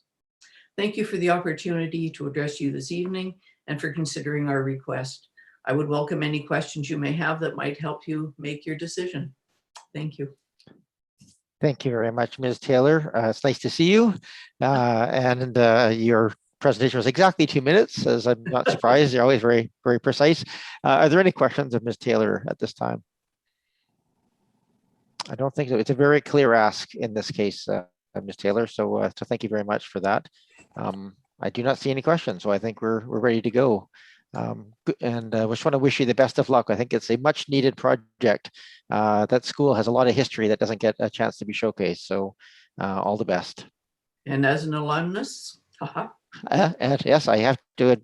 I don't have to recuse myself, though. I think there's enough Oak Bay alum out there. So thank you very much. We'll go to next to the junior achievement. We have Ms. Shepherd, then Community Association and Peninsula Streams to wrap up. Ms. Shepherd, welcome. Thank you, Mayor Murdoch. So I'm Susan Shepherd. I'm representing Junior Achievement. So we refer to ourselves as JA. We've been a leader in youth business education for over 100 years when it was established in the US. We currently operate in over 100 countries worldwide, but here in BC, we're proud to claim that 65 years ago, we were the first chapter established outside of the US. We operate similar to a franchise where there's chapters across Canada, and we all collaborate and receive support from JA Canada. Regardless of the location, our purpose is always the same: to inspire, prepare, and empower youth. And how do we do that? We provide programs to students in grades 4 to 12 that focus on the 3 pillars of financial literacy, work readiness, and entrepreneurship. All the programs are linked to the BC school curriculum, so teachers request our programs and create the demand. We then partner with local business volunteers to deliver the program content and bring their real world experiences to the students. Thanks to our generous donors, all students are able to participate in the programs free of charge. We're currently projecting that we will deliver over 1,500 programs next school year across the province. 100 of those will be in School District 61 Victoria. And for the schools located within Oak Bay boundaries, we plan to expand our career speaker program that we refer to as World of Choices. And this is the program that we've submitted our proposal to you for funding. Due to COVID, in this current school year, we've only delivered 2 programs in Oak Bay, and we've seen increasingly across the world how important teaching financial literacy and supporting students with career planning is. So our proposal is based on receiving $5,000 to support the costs associated with delivering 10 World of Choices programs to Oak Bay students. Each program costs us about $1,300, so our ability to have more students take our life-changing programs is simply limited to the amount of money we're able to raise through donations. So last year we did receive $6,000 from the City of Victoria. This year we received $1,500 from Colwood. We've applied to Saanich, received no word yet, and we've also of course have a grant application in for the Victoria Foundation. Thank you for your time, and open to any questions you might have. Thank you very much, Ms. Shepherd. Other questions from members of council? My only question here would just be, you did seem to indicate that all 10 of the World of Choices pieces would be done in schools within Oak Bay?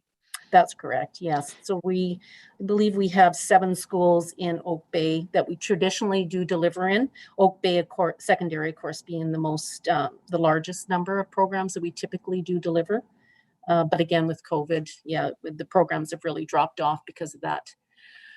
Kids learning from home and learning at school, and just this hybrid learning that the teachers are struggling with. Sure, and just I don't think we've ever had this asked, at least not in my memory. So is this new to going to municipalities? Has traditionally been provided through businesses in the past and charitable organizations. Is that correct? Yeah, I'm new to junior achievement. I live in the city of Victoria, and yeah, I was new to the organization and knew that the city of Victoria had this funding, and so it kind of perked my ears to other municipalities that also had granting.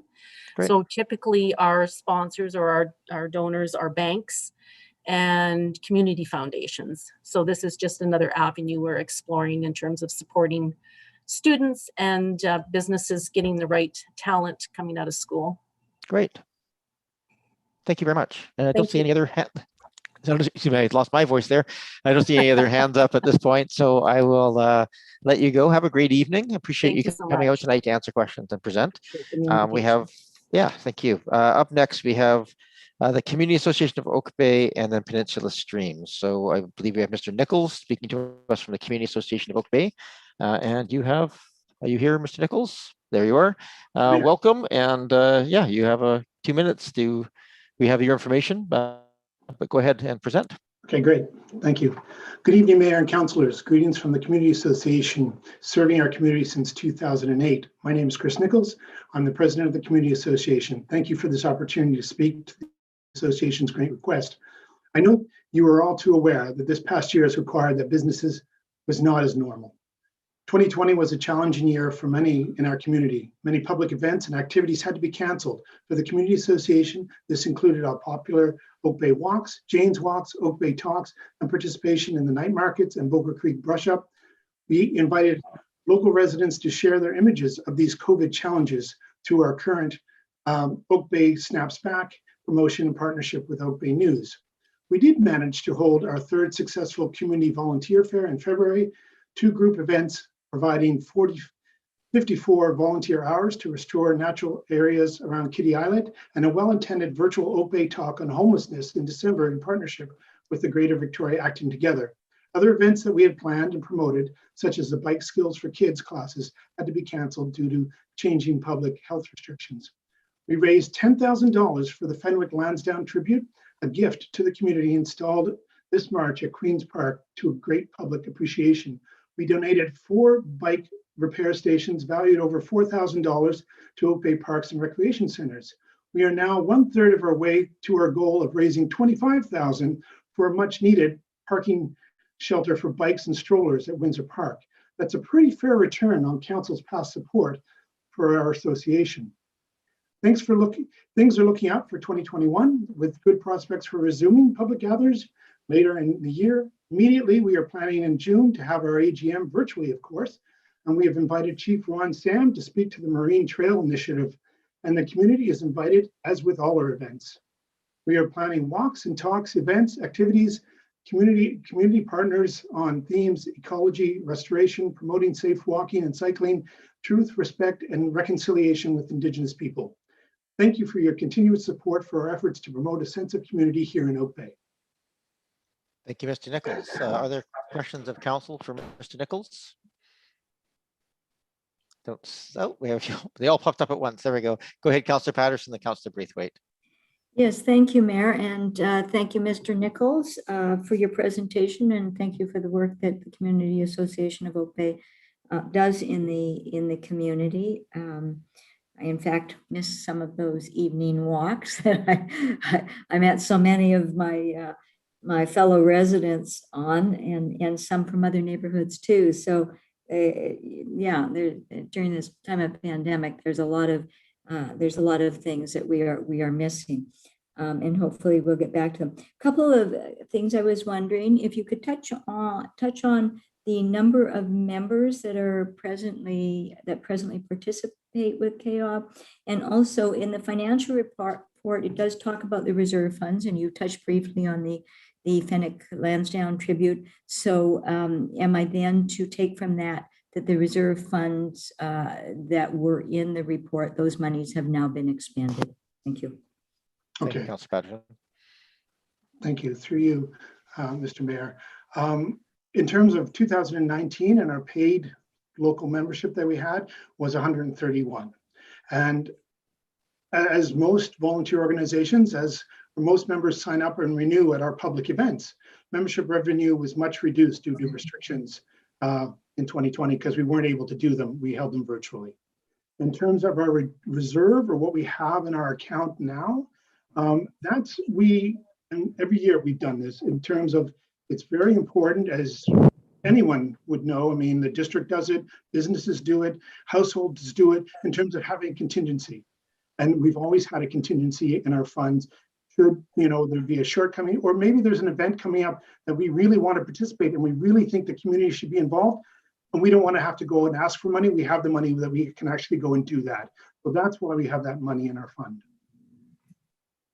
And just as a follow-up, if I might, Mayor, there were two funds so that were on the statement that were reserve funds allocated for those particular expenses. And that's why I'm wondering if those funds have been fully used versus the other reserve contingency you have.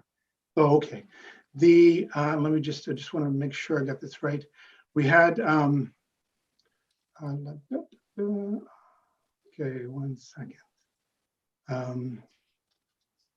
I think you got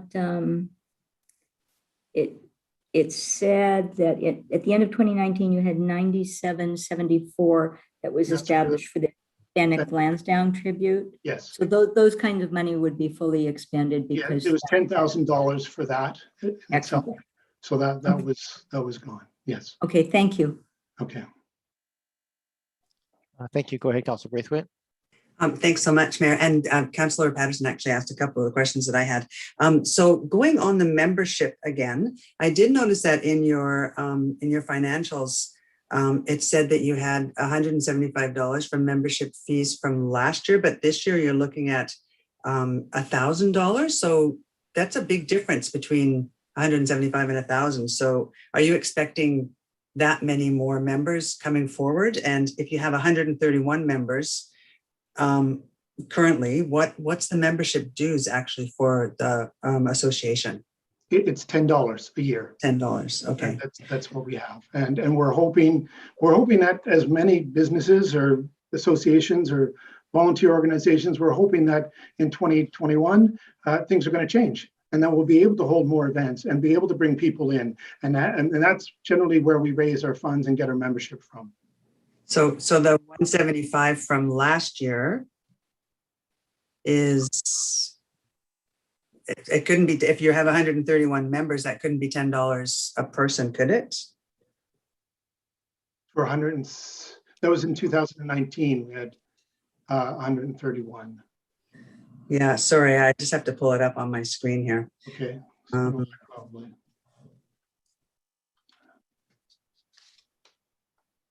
Yes, it's on your annual financial report from 2020. Mm-hmm. Revenue, memberships, donations, $175. Okay, and that's, yeah. So. And then on your application, it says membership dues that you're expecting coming in for 2021 is $1,000. Maybe wishful thinking. Hey, I'm all for wishful thinking. That's good. Okay, yeah. And then I guess my only other question will be around the insurance. It said insurance on your application for $625, I think it was. Is that for director's insurance? No, that's for liability insurance that the district requires that we have for all events we hold within the district. Okay. So yeah, that goes up every year, but we have to have that in order to hold events here. Yeah, that's what every organization has to have. Okay. Thank you so much. And thanks for everything that you do within the community. All right. Thank you. Thank you. I don't see any other hands up at this point, so not seeing any. I'll just say thank you, Mr. Nichols, both for the work that the KOB does and the coming here tonight to present and answer questions. All right. Have yourself a good evening. Thank you. I know. Last but not least, we have the Peninsula Streams, and I'm not sure, is this Mr. Bruce? Is that who's speaking here? Yes. Thank you, Your Honor, or Your Worship, I guess, and councillors. Thanks for the opportunity to speak tonight. This is actually the 10th municipality that we've come to over the last 20 years almost. And I think Councillor Green was there at the beginning with North Saanich, or pretty close to the beginning. So Peninsula Streams was founded on 3 basic activities or principles: environmental education, community stewardship, and environmental restoration. And we do that, all 3 of those, through the greater Victoria area. And we have about 200 members. We have 200 members that are paid up. We have hundreds of volunteers. We run programs all over the Capital Regional District, and we leverage municipal money. So we get money from the municipality that shows a buy-in from the municipality. We use that to leverage to the other foundations, the Salmon Foundation, and other funding sources to make your money go further. This is the first year we've come to Oak Bay. We've just recently started the last 2 years with the Friends of Boker Creek Watershed. We also do our beach program where we've done 25 forage fish beach surveys in Oak Bay. We've got a continuing presence on Cadbury Bay, Willows Beach, McNeil Bay, several other beaches, smaller beaches we want to get to look at forage fish. So just to be brief, I'm going to say that by supporting Peninsula Streams, you're supporting the Friends of Boker Creek in many, many different ways. We provide administrative support, financial support, technical support, and help give them the tools or find the tools they need to do their successful stream stewardship and restoration activities. So I guess at that point now, we'll just take questions. Thank you very much, Mr. Bruce. Are there questions? I have Councillor Braithwaite, then Appleton. Thanks very much, Mayor, and for you to Mr. Bruce. Mr. Bruce, I noticed on your application that it shows that you received from the City of Victoria $500 and from District of Saanich $500. And I'm wondering why you're asking us for $1,500 in comparison to City of Victoria and District of Saanich when we're such a smaller municipality. Okay, so actually we get $20,000 from Saanich. What we're doing is we're taking $500 of that, and we're at the same thing with City of Victoria. We've got $10,000 from them. We're taking $500 of that to put it into our rain gardens program to pair into Oak Bay. So what we'll do is that we'll have programs that will cross boundaries, because again, stormwater doesn't know it's in Oak Bay or it's going from Victoria to Oak Bay. So we take that money and we're leveraging Oak Bay or Victoria money and Saanich money on projects that would be trans-boundary, so to speak. So or programs in this case. That's where that comes from. Perfect. Thank you so very much. Thank you very much, Councillor Braithwaite. I have Councillor Appleton and then Green. Thank you, Worship, and through you. Mr. Bruce, thank you very much. And I'm pleased to see Peninsula Streams partnering with Friends of Boker Creek on this initiative. And I guess what's something that I'm interested in that I don't want to see get lost in the application here, because it's just briefly touched upon, but I think it's very, very significant, is I'm wondering whether you might provide a little bit more detail about the salmon egg incubation and some of the work that's been happening to sort of establish suitability for salmon in the lower reaches of Boker Creek. And I know you've been doing some work there, so I'm wondering whether you could expand on that a little bit. Yeah, so in the last 2 years, as we've engaged with Friends of Boker Creek, we've provided them with technical training and equipment to do water quality monitoring. Some of that monitoring's come out that it's not all bad, and actually during the sort of incubation and early life cycle of chum salmon, the water quality in Boker Creek, in the lower end of Boker Creek, is marginally acceptable for chum salmon. Summertime's not so good. And also to that end, we hired, with other people's money, in this case Salmon Foundation money, biologist Dave Clough to undertake a survey of habitat within and do an assessment of that habitat within Oak Bay, so all the way up to Cadbury Bay Road from the ocean. So looking at restoration opportunities and what the limitations to habitat features are. And we're looking at right now, we're supporting the Boker Creek group with DFO to get a chum egg transplant, of which incubation boxes would be placed in the gravel beds that are currently present and would be enhanced at the Monteith, just below the Monteith culvert on the creek. Thank you, Mr. Bruce. Councillor Green. Hello, Ian. It's good to see you again. It's been many years. So glad that that Peninsula Streams is still doing such great work. Thank you very much, and I'm glad to see that you're involved in Oak Bay, and I hope you're well. And that's it. Well, I just like to make a comment that I grew up in South Oak Bay. I went to Oak Bay. I went to Monterey, Oak Bay Junior, Oak Bay Senior, and UVic. I used to walk by Boker Creek on my way to school every day, junior high school and high school. And, I actually thought in those days, I thought, gee, I wonder if salmon will ever come up here again. And, that's what, over 50 years ago now. So, here we are, the cycle goes around, and here I am and back in Oak Bay on Boker Creek. So I'm quite pleased to be working with Derek Shrubsole and the school, and really look forward to spending time in my old stomping grounds. So it's great. Thank you. Well, good luck. Thank you. Thank you very much, Mr. Bruce. Any other questions at this time? I don't see any. Thank you very much, Mr. Bruce. Thanks. I know you've had a busy evening trying to get to multiple meetings, so I'm glad that worked out, that we were able to get you in at the end here, and have yourself a good and relaxed evening.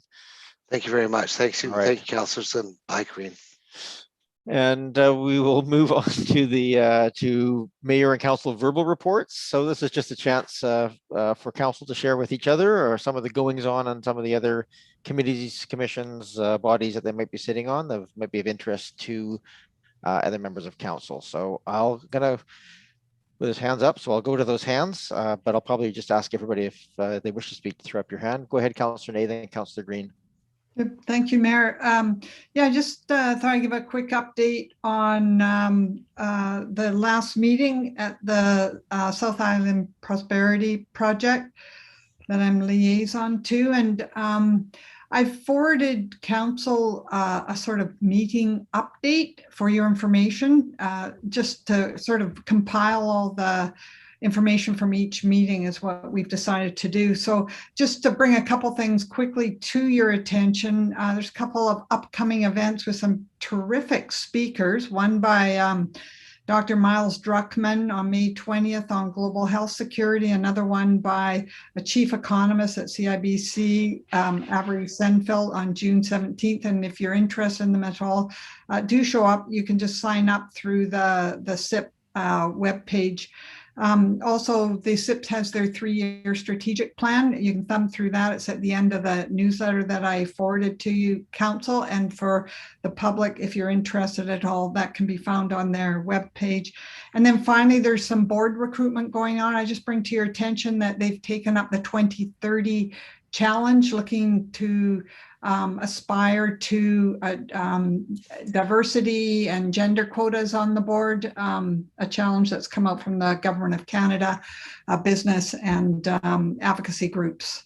So that's it for this month. If anybody has any questions, feel free to let me know. Thank you very much, Councillor Nay. I actually don't have any other hands up at this point. Does anybody else wish to give an update? Go ahead, Councillor Braithwaite. Oh, Councillor Green, you do. Your hand came down again. So I did say you'd go next. So I want to go Green, Braithwaite, then Appleton. Oh, thank you. Thank you very much. Sorry about that. I lowered it thinking that you would, that I didn't want to bug you. I just wanted to say that Councillor Braithwaite and I attended the Tourism Committee meeting a week or so ago, and we had a very comprehensive report from the chair, Ms. Palin, Madone Palin, General Manager of Oak Bay Beach Hotel. I think it's a recurring theme. Tourism has taken a really hard hit, both locally and regionally. But we are trying to encourage local residents to spend a weekend at the Oak Bay Beach Hotel, go and dine there outside, order in. They have food services to go, and spend time at the hotel. They would very much appreciate it. And so the Tourism Committee continues to advocate for local tourism, and we're hoping to see some changes in the provincial health orders in the near future that will allow more robust tourism back into Oak Bay. In the meantime, there are some local initiatives going on. Spend a Day, I think, is one of them. There may be some gift certificates available and so on. So I think the Tourism Committee is doing all they can to be inventive and innovative. We're still looking for a secretary for the committee, and hoping that it will be someone from the BIA. That's the ultimate hope, because I think the committee and the BIA are trying to bring themselves closer in an alliance because they can really help each other and complement each other's work.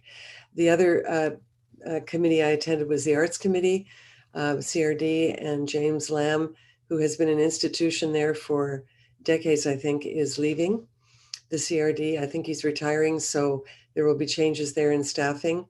And so that's something very new. And then I have to prepare, as you know, a video for the AVICC resolution that we put forward. I was hoping the mayor would do this. However, he declined and passed it back to me. And so I've talked to Councillor Braithwaite. I wasn't aware that I had to do a video presentation to support the resolution until Friday, so that was a shock. But I am working on it, and I'll get it in hopefully by Wednesday. And I have to say, I just want to compliment Corporate Services and Director Williams. They have been tremendous in providing support to me all along the way. And they will also help me upload this video to AVICC. So that's it for me. Thank you. Thank you very much, Councillor Green. Councillor Braithwaite, go ahead. Thank you, Mayor. I have 3 quick updates. Number 1, we had our very first Public Arts Alive Committee meeting, and Teresa Price was nominated and elected as the chair of that committee. So that's great. And it looks like they're going to be a wonderful committee to work with. So I'm really looking forward to that. AVICC, Councillor Green kind of touched upon that. Just a reminder that the virtual conference will be on the May 28th, and there will be a virtual welcome reception on the 27th from about 5 to 7:30. You'll be getting a whole bunch of information within the next couple of days in regards to all of the resolutions, etc., for the convention. So I think that probably most of us are registered for it. So if you have any questions, let me know.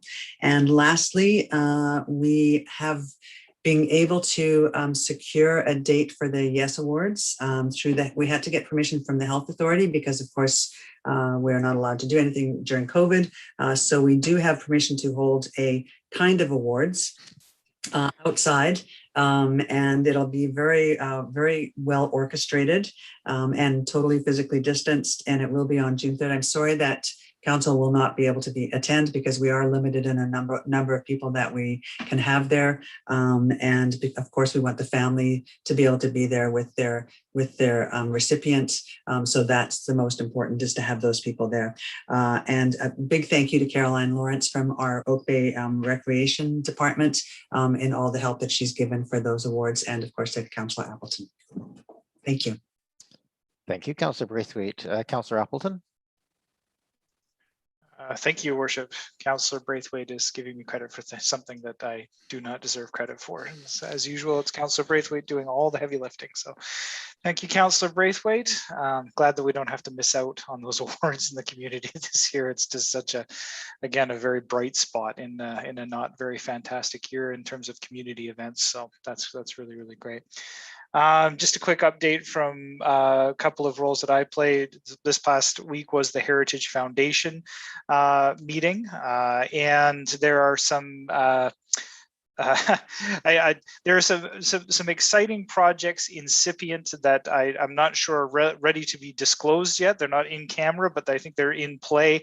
So there's lots of really exciting projects being discussed there, which I will probably be able to give an update to next month. But just wanted to let everybody know that there was, I continue to be impressed and taken aback with the number of things that are on the go at the Heritage Foundation at any given time.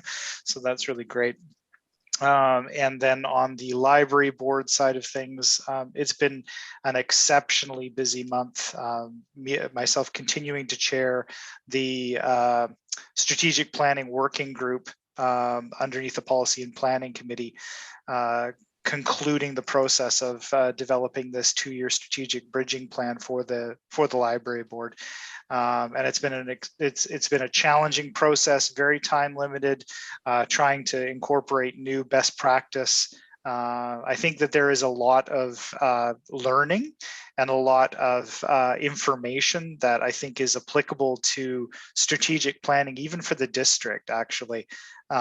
This has been a very modern, very accelerated, and very challenging process in the way that it challenges the trustees. So I think that when we get a chance to, when that gets approved and we have a chance to catch our breath, I think that there's some interesting learnings potentially for council and potentially senior district staff that have come out of that I think will be really informative. So I will update you as that's available. But it is an exceptionally challenging process, and very credit to the staff of the GVPL for making that happen. One of the other things that's happening at the library board level that council may be interested in is the regional delivery service plan, which I did actually make reference to, well, in the time immediately before COVID, and it's been put on hold just with all of the work that has had to be done adapting GVPL operations to in a COVID circumstance. The delivery service plan essentially analyzes all of the different branches.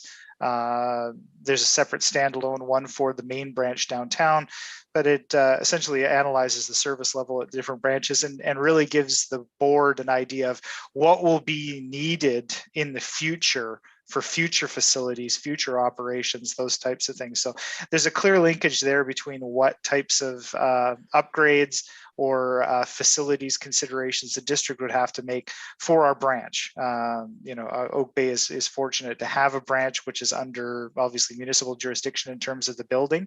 So there are direct linkages there. The board is actually going to host a special meeting just to discuss this service plan. And I think that I will be reporting back to council on the outcomes of that, because those are things that are going to manifest themselves in terms of considerations that we may need to plan for strategically on a facilities basis, start planning for those longer term in the 5 to 10 year time frame. So thank you, Your Worship. Thank you, Councillor Appleton. Any other updates the councillors wish to give at this point? Go ahead, Councillor Patterson. Thank you, Mayor. And I will just give a brief update on this as liaison to Victoria Family Court Youth Council. It did come to my attention that there is a grassroots movement across Canada. There is now a Victoria branch of that, the Mothers Against Racism. And I understand that Willow School Parent Advisory Council received the presentation from the Victoria group. And the feedback that I have received was very positive on the information and the manner in which it was presented. And I believe that there are plans to take it to a broader audience, because unfortunately during this time of pandemic, there are some situations that are impacting children in our schools. And so it's reassuring to know that there are groups that are have public information that is available to schools in the School District 61 and other school districts that are in the CRD. Thank you. Thank you, Councillor Patterson. Any other updates at this point? Seeing any, I will. No, okay. I'll very quickly I think you've probably seen it in the paper, but from the CRD. Last meeting was a pretty big one. The solid waste plan, solid waste management plan was debated and approved at the board level.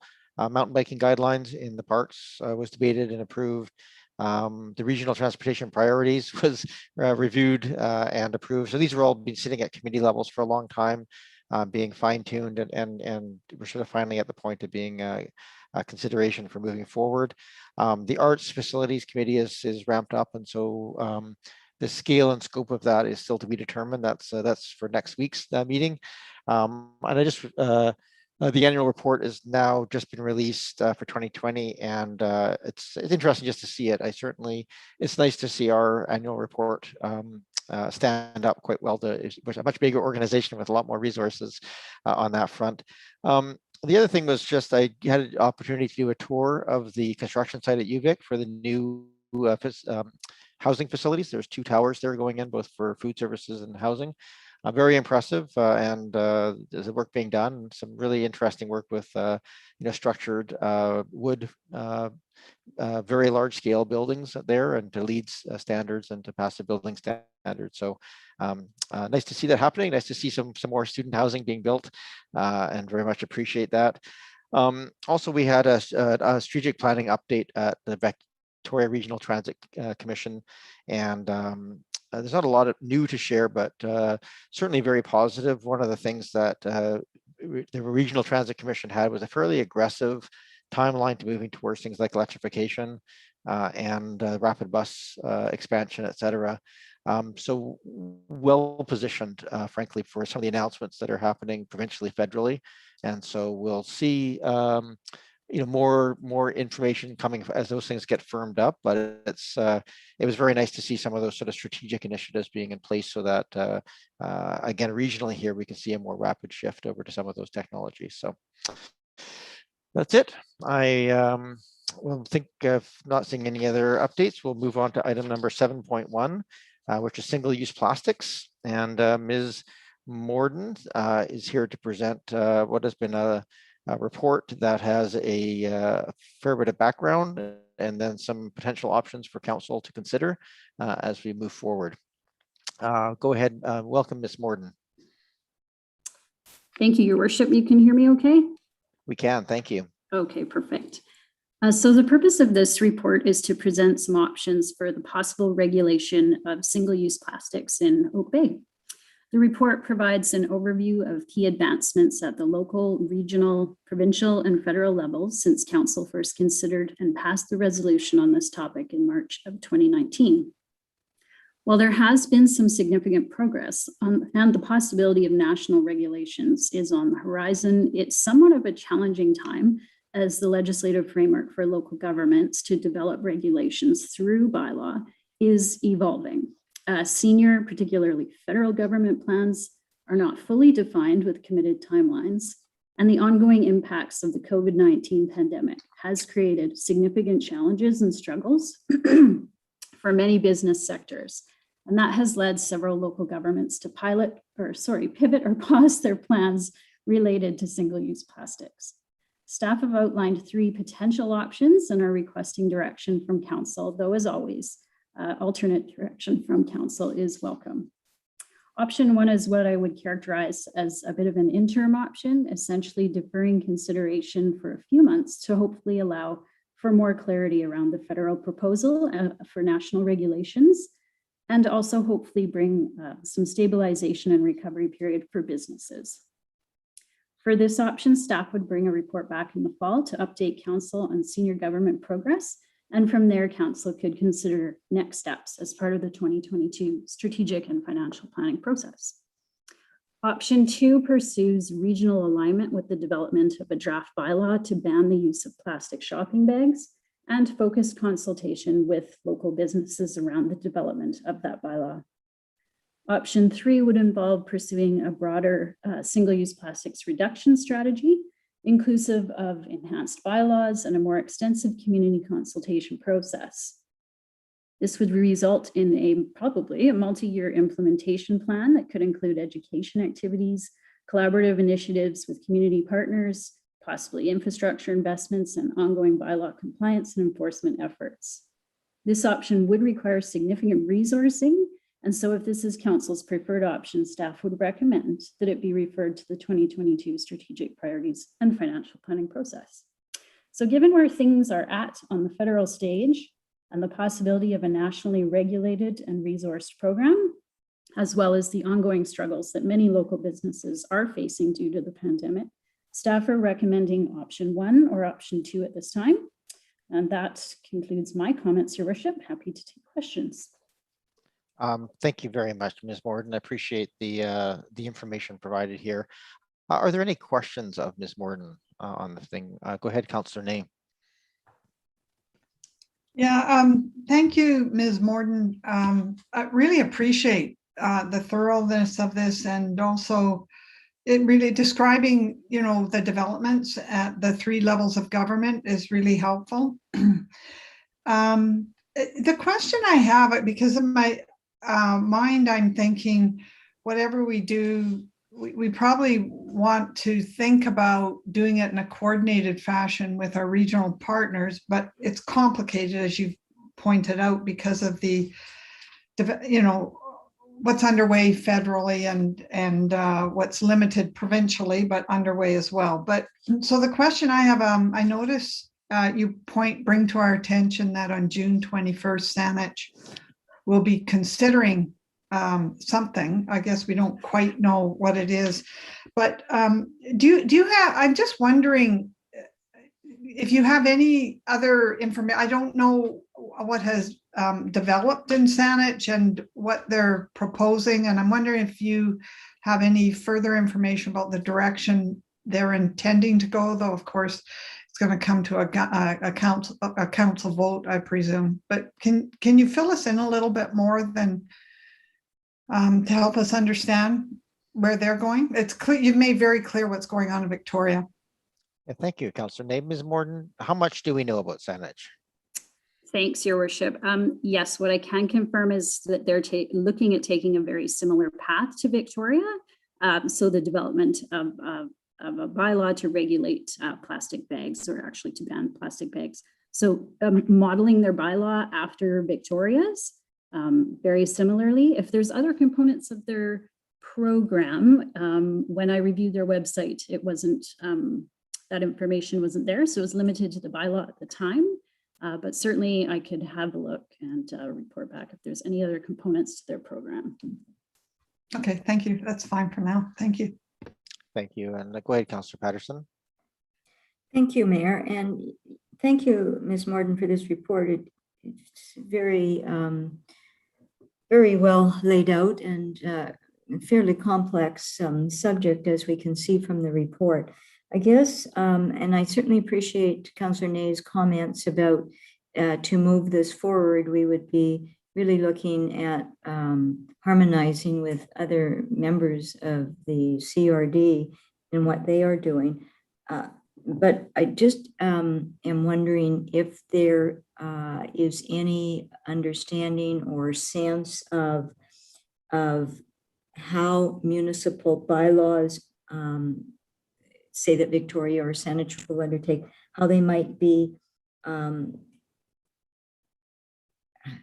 how they might then change if the federal regulation program is implemented. Do we have a feel how extensive, or will it be less extensive than what is being enacted in, say, the city of Victoria?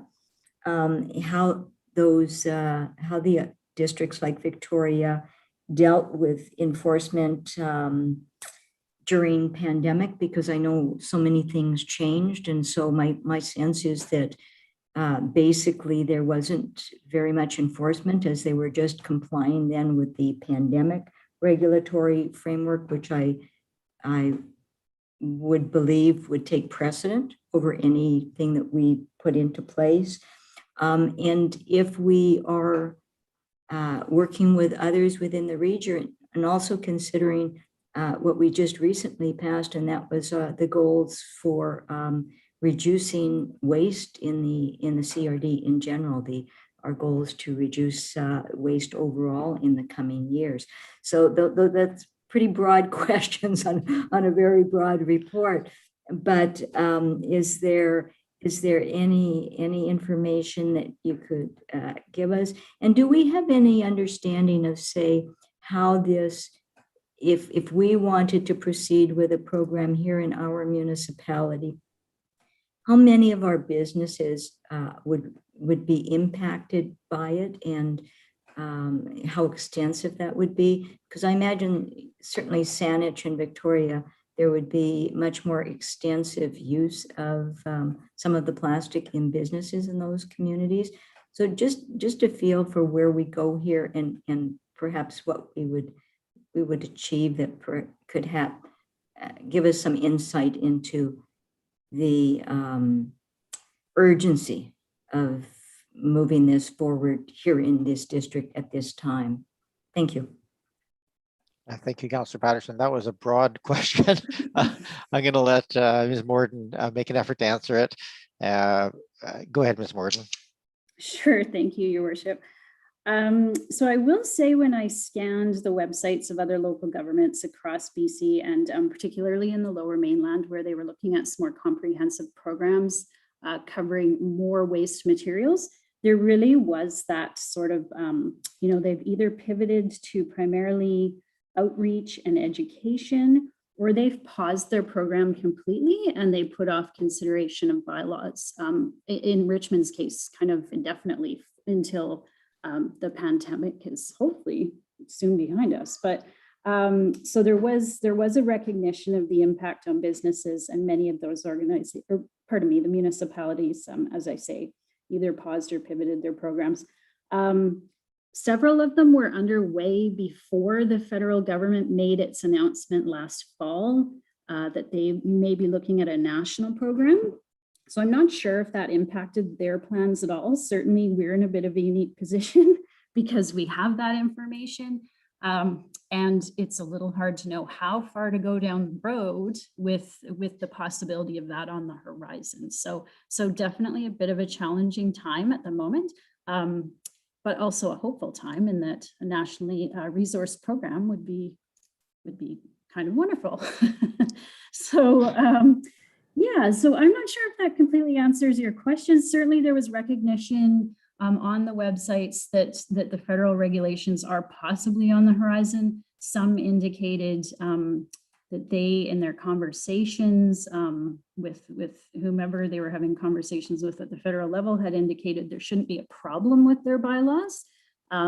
And at the provincial level, they're definitely working to bring in legislation that would allow local governments to not have to go through that provincial approval process on their bylaws. So yeah, things are really evolving. It's a bit of a tricky time. Bit of a complicated answer there, but hopefully it helps. Thank you, Ms. Gordon. I may be able to chip in a couple of things, because this has been a lot of discussion at the CRD, as a central repository of all the waste, to find mechanisms by which there's a better use of waste overall. And so, the plastics is one portion of that, but the reality is, there's a lot of support regionally and at local government to support a better sort of, what's often termed a circular economy or other things, where there's more attachment of cost to reusing these materials and getting them back into the stream, forcing manufacturers to use reusable materials in that way. And so there is a lot of that has to happen federally. I don't think there's any question, and if not federally, then provincially, where we can really. What the recognition of the CRD was, there's a big role both to create some standards regionally so people can follow those, and at the municipal level to make sure that we're encouraging and supporting anything that comes, and in fact, pushing the boundaries a little bit as it goes to ensure that we're enabling that kind of behavior. But it is a point even that was raised at the regional level as well, a time of some interesting consideration, also a time of significant technological change in terms of what can be done with materials, even just the garbage in the dump that's been there for 100 years, as well as new things coming through and how it can be separated and used, and possibly used for as energy, used as for organics, used for all kinds of things. So interesting times for waste management as a whole, but specifically, of course, we're talking here about plastics, and if we want to step into the fray a little bit right now, or defer this a bit to see what happens. Thank you, Mayor. If I could continue then just along that line, thank you very much for that information. I think that's really useful to have in addition to the report by Ms. Morden. And so based on that then, is there any framework coming out of the CRD that municipalities could use as a springboard to just a catalyst to perhaps get going on a program if they would like to do that? Although I do know that there are some businesses in the District of Oak Bay that have already adjusted in some ways to be responsive to changes that they knew were coming, and so they were proactive, I think, in getting on that. So how do we in some form piece this all together in a way that is reasonable to decide if we move forward now? I mean, I don't like to just keep pushing it out, waiting for the feds to come through, because I think they have their hands full with a few other things right now. But if there is some way that we could collaborate with other members of the CRD and understand what our needs are and what has already been achieved in this district, that would be a great way to start. Sure, I can say there's a multi-pronged at the solid waste, and it's funny, it's only a week ago I was reading through it, but I've already forgotten chunks of it. There is, a big chunk of it is diversion. So trying to get construction waste, some of the bulkier pieces out of that, finding alternate streams for those things. And then the recycling, which is really is a provincial piece. They've implemented their standards, which all of us are abiding by. So I think the issue of plastic bags and pieces is a small from a bulk perspective at the CRD, and it's the management of plastics as a whole. I think they're in much the same waiting mode as the rest of us in terms of some of the other levels. So I don't think there's anything immediate coming from that front. But I think if we were to move down the path of bag bans or something, obviously aligning the language with the other jurisdiction would make a lot of sense. Okay, Councillor Green. Yes, thank you very much. And thank you very much, Ms. Morden, through you, Mayor, for this very comprehensive report and helpful report, actually. First of all, I agree that we don't want to keep pushing this out further and further and further. But on the other hand, I do remember one of the first public delegations we had when we were first elected was a group of school children, I believe from Glen Lyon School, as I recall, either Glen Lyon or St. Michael's, I can't remember which one, but they came to ask us to please ban plastic bags in Oak Bay. And I believe that was late 2018, early 2019. So I know that all of us are concerned about it and have been since. The only question I would have or suggestion I would have is if we decide to proceed with one of these options as council, that we have time to consult with the BIA, our local business improvement association. And I think Councillor Patterson is correct. Some of the businesses locally are taking their own initiative. I know PharmaSave is phasing out plastic bags, and I believe Fairway is going in that direction as well. And they're going to paper bags, which you pay a few cents for. So I think they're very aware of the need to adapt and change. But with everything else that they've had to contend with this past 14 months, I think it would be respectful of us to at least consult with them before we made final decisions. But I totally support this in principle. I think all of us do. It's an important piece of our waste stream. And I think the next initiative I'll be calling for is to ban the use of throwing masks away on the street. Honestly, I have seen so many masks in Oak Bay on the sidewalk. So that's a side issue. But so those are my comments. Thanks. Thank you, Councillor Green. Yeah, and you don't even feel comfortable picking them up when they're lying on the street. So yeah, go ahead, Councillor Appleton. Thank you, Your Worship. And if I may, just for the purposes of discussion, I'd like to put a motion on the table. Go ahead. I would like to move that Council pursue option 2 in the staff report to prepare a draft checkout bag regulation bylaw, and also include the 2 optional components presented in the report for option 2. First of all, for conducting an exploratory survey of local businesses, and secondly, that staff provide an update to Council on senior government progress in Q4 of 2021. Okay, thank you. Is there a seconder for that motion? Go ahead. Thanks, Councillor Ney. Go ahead, Councillor Appleton. I'm assuming you wish to speak to that.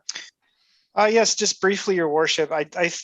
First of all, I just want to join with my colleagues in congratulating Ms. Morden for what I think is really an excellent staff report, distilling what is not an easy concept down to a very digestible report. So thank you very much for that, and thank you for bringing it back with all the update material after it's been gone for some time. So I just really appreciate that. I think that option 2, as presented here, does give us the option to move forward in a concrete way. I think the plastic bag restriction bylaw is in keeping with, I think, current expectation and current practice. I don't want to speak for the businesses in Oak Bay, but I will echo what some of my colleagues have said, in that I firmly believe that many businesses, even large scale ones that have classically consumed large amounts of these plastic bags, are going in a different direction. I think we're in a totally different place than we were even a couple of years ago, where people are much more inured to bringing their own bags and not being offered a plastic bag automatically. So I think we're in a place where the public is definitely able to handle that. I think I also concur with my colleagues in terms of the optional component that's presented here in the report, to extend a survey to local businesses to find out how they are, to have a structured survey to collect structured information from our local businesses to find out what their experience is with single-use materials and what steps they're taking. I would be, as others have mentioned, I would be surprised to hear if they were not. I would expect to hear them saying that they are already taking substantive steps to move in that direction, because frankly, that's what I think the public is beginning to expect. So I think that that's eminently a good idea. And I do appreciate the analysis here and the review of senior government progress. I do agree with comments that support from senior governments is necessary to create that cyclical economy piece. And it can be very difficult at the municipal level to start getting down to the details of regulating each individual product. A lot of that has to come from the source. So I do appreciate the optional component here to hear more about senior government progress in the latter half of this year. Thank you. Thank you, Councillor Appleton. We have, Councillor Ney, you seconded. Did you wish to add anything to this, to the motion? Well, what I will say is, the difficulty I have here is that if the feds, I think for all of us, it's not if we do this, it's how we do it. And the option to wait until the feds have made a decision at the end of this year concerns me somewhat. But my sense that option 2, even though if the feds came out with something at the end of the year, I was concerned whether this piece of work would become redundant. And that's the last thing we need to be doing, is not using our resources well in the municipality. But I suspect even if the feds come out with some policy initiatives regarding this, we would still need to engage our community on this. So I don't think I think it can be a constructive piece of work. I do have concerns that businesses think that this is going to roll out anytime really quickly, because Victoria has pulled back because of the pandemic, and so have other jurisdictions in the province. And I think there needs to be utmost sensitivity to that. But I think there would be some good information. It would start the conversation, because one way or another, we're getting near the end of this pandemic, presumably. And if the feds roll this out, I think it'll prime our community for what's to come, and that it's imminent. So, Councillor Ney, just not to put words in your mouth here, you raised I think what I heard was you had some concerns about this being implemented prior to the end of the pandemic, where things are still at a point of flux. Not so much the federal regulation piece, but just the perception of this sort of being rolled onto businesses. Is that? Well, yeah, I don't. I mean, it's not going to get rolled out quickly. But what I was trying to say, this is an engagement piece at this point, and I presume staff would look to a draft bylaw that's being done by our neighbors as well. But yeah, I don't see this being rolled out. I think what I was trying to say was that there's no perception that this would be rolled out and quickly or immediately, that this is an engagement process that we're initiating. That's how I'm reading the motion anyways. Okay, thank you. I'm just thinking, I don't think it's so much in the motion, but just in the way that we word it to if this goes forward to the business community, that this is something we're contemplating sort of post-pandemic to implement, and that way, just we're trying to get their feedback. So not not today, but as we're able to, it'll probably take us, it'll almost certainly take us that long in any case to get through the environmental approvals. I have now I had Braithwaite, then Zelka, then Green. Actually, I think Councillor Zelka was before me. Sure, Councillor Zelka, go ahead. Oh, well, thank you. Thank you, Councillor Braithwaite. I'm with reluctance, I'll be voting against this motion. Now, I'm of the mind that to everything there's a season and a time for every purpose under heaven, and this is the wrong time during a pandemic.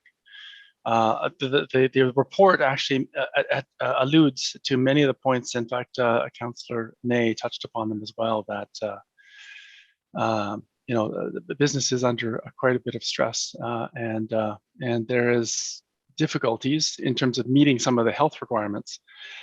If there was ever a time for single-use items, this is the time during a pandemic, unfortunately. And I'm so thrilled that for the few items that I've had a chance to take advantage of on takeout perspective, that it's been compostable materials primarily. And I really have been thrilled to see primarily Oak Bay residences that I've been frequenting have already, of their own accord, moved towards for those single-use items, these items that can be composted.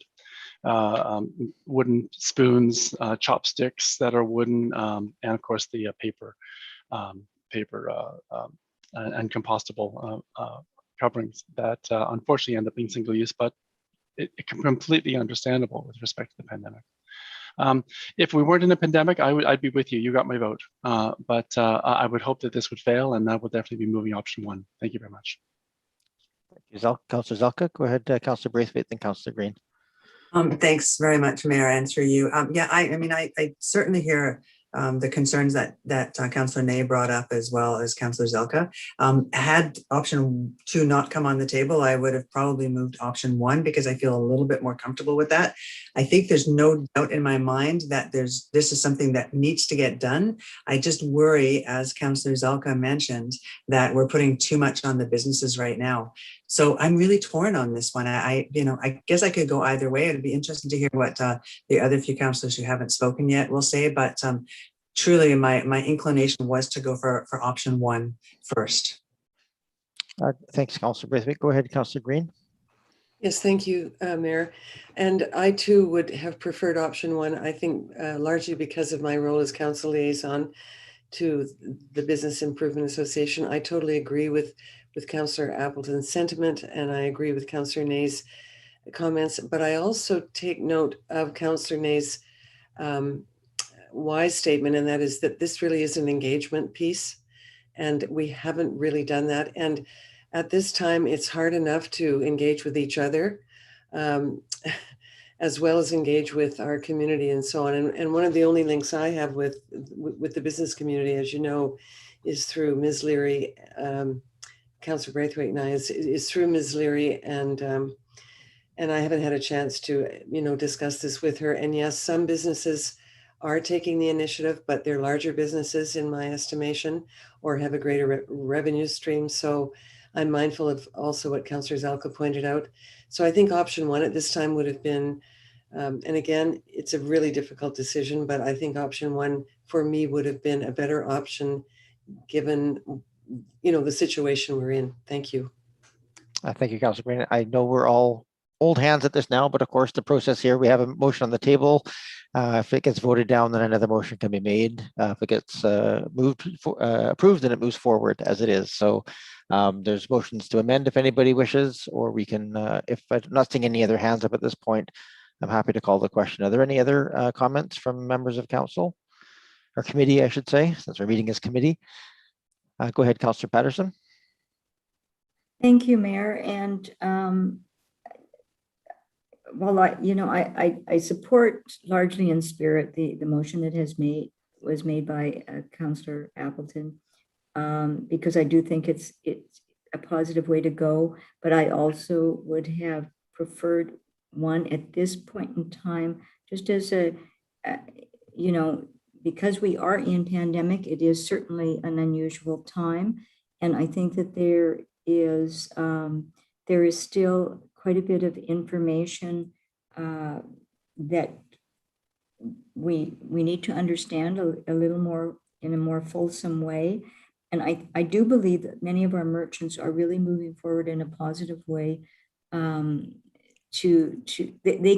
obviously see what way the industries are going, and they are moving towards that. And we are getting now, as we're coming closer to the end of pandemic, we are getting back into being able to use some reusable bags for shopping. And so we are generally getting back into it, but my sense is that it's going to take several months yet before we're through that. And I think I am leaning to really being sensitive to our businesses in the community right now and how they are having to pivot through all of this and deal with the issues. And so I also would have supported, I think, option 1 more than I would option 2. So that's my take on it. Thank you, Councillor Patterson. Go ahead, Councillor Appleton. Thank you, Your Worship. I guess I would just, and I hear I hear the concerns expressed by my colleagues. I guess I would just reiterate the actual language of the motion as is being presented here in the report. And the report specifically outlines that staff would prepare a draft checkout bag regulation bylaw for review by the Committee of the Whole prior to consultation with local businesses. So the motion specifically outlines a move to consult with local businesses. And the first optional component of this is that staff include exploratory questions in the survey to find out what local businesses are already doing to reduce the use of other single-use items and assess the level of support interest for possibly expanding local regulations in the future. My understanding and my opinion on the motion is that it provides for the initial development of the bylaw, but specifically requires and specifically outlines the need for consultation with local businesses before implementation. So I do not believe that option 1 is the only one that provides for consultation, nor does option 2 present an option that restricts or otherwise puts an undue onus on the local businesses during time of pandemic. Rather, it's an attempt to gather information from them. So in fact, option 2 is the one that actually has components of it that specifically outline outreach to local businesses to find out what their current usage of these products is and what the effect of discontinuing such products would have on their operations. Thank you, Your Worship. Thank you, Councillor Appleton. Councillor Ney, I think I saw your hand up first, and then Councillor Patterson, so go ahead. Okay, I'll just say, I really appreciate what my councillor colleagues are speaking to around number 1, and I have that hesitancy as well, but I don't really see that there's an imposition on businesses given what we're here to do. There's time and resource from staff, but I think that this activity of engagement, it sets us up well if the feds do something, but it keeps us in alignment with our regional partners if they don't do something. So either way, we've made a move forward, and it keeps us aligned in a timely way with our regional partners. So. Thank you, Councillor Ney. Before I go back to Councillor Patterson, I'm just going to put my 2 cents in here because I've really appreciated the thoughtful comments on this one. I was, I think my primary concerns with option 2 is by directing staff to draft a checkout bag regulatory bylaw, we're essentially implying we're doing it, and then we're going out and asking for input from the business community. And I think with the way this will read is, hey, we've decided to do this in the middle of a pandemic, and we're going to go out and ask you about that. And even though we're trying to do that in a thoughtful way, I think the read of it from the business community will be, what are you doing right now when everybody else is on hold? I think we can probably, my personal take on this would be to move more to option 1, just put a hold on it, but implement the one portion of the option 2, which is to send out an exploratory survey to the business communities explaining that we're intending to align our plastic bag bylaw with other jurisdiction. We're also looking at some other potential, restrictions on single use. We'd like to hear from them what their usage is, what their needs are, and what their expectations are. And that combination, I think, would be a fairly easy way, so that when the federal government things roll out, we'll be in a good position to understand what our local needs are, and we can draft a single bylaw that can maybe address all of those, not just the checkout bags first and then the single use to align with the federal afterwards. So that's probably where I would lean to, but I'll leave it to the council or to the committee to decide on how that's wordable or not. Councillor Patterson, you had your hand up, and then Councillor Ney. Yes, thank you, Mayor. And I think you articulated very well what my feelings were on that. It is just the feeling of, yes, there is a desire to go through and do this, and we all know that it's coming, but our merchants have been through so much during pandemic, and having to adjust so frequently to changes and respond to requests for information that to now add this on to that, it does seem like not the right time to burden them with this at this point in time. So thank you. Councillor, any other? Sorry, I see no hands up at this No, point. I Councillor Ney.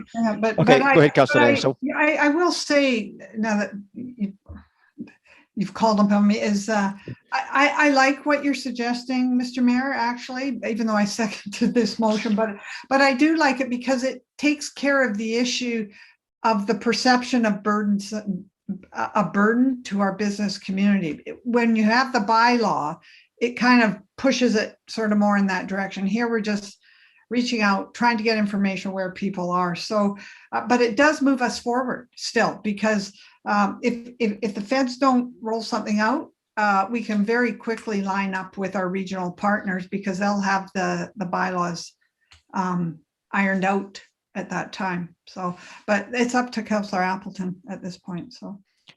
Well, I think the motion's live on the floor. It's easier for us procedurally to deal with this, dealing with the motion that's live here. And I think there's been compelling arguments made in support of the resolution as made, and more in option one. So I'm happy to call the question and test this, but I'm happy if there's anybody else who wishes to speak before I call it. Actually, before I do that, I apologize. There's nobody that's from the public that have called in at this point, but we should make it available to the public as well. This is just a directive to council at this point. It's not the final decision, but this is the opportunity for the public to address us on any matter that's coming before us. Generally speaking, we've had people register to speak on these items before the meeting, and we had nobody registered to speak to this particular item at this time. So I'll put that there. And just give people a moment if they're watching at home and they wish to call in to do so at this time. You call into the 1-800 number, you enter the meeting ID, the passcode as prompted, and then just hit *9 to raise your hand. Is there any other discussion on this as we wait for for members of the public, if anybody wishes to address us? No other hands popping up. Okay, I'll give this another 30 seconds or so to give members of the public a chance to call. And my apologies, procedurally, I should have made that call a bit earlier on. I'll try and do that before we get to motions, but sometimes the conversation just follows a path, so we'll just take it here. I'm not seeing any other people calling in, so at this point, I'll come back to this table. I'm ready to call the question. Not seeing any other hands. So the motion currently is option 2, with both optional line items included within that. All of those in favor of the motion, and all of those opposed.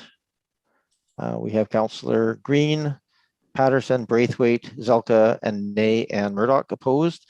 So that motion fails. Is there I would like to make a motion of proposing option 1 as listed in the staff report, but include the optional and that from option 2 that states and that staff include exploratory questions in the survey, etc. Is that good enough? It is. It sort of refers to a survey for distribution in that. So we'll just take that as guidance. It'll come back in a bit cleaner language to the council meeting for approval next week. A move and second. Ms. Williams, I just want to make sure that that's sufficiently clear for staff to bring back something to the council meeting.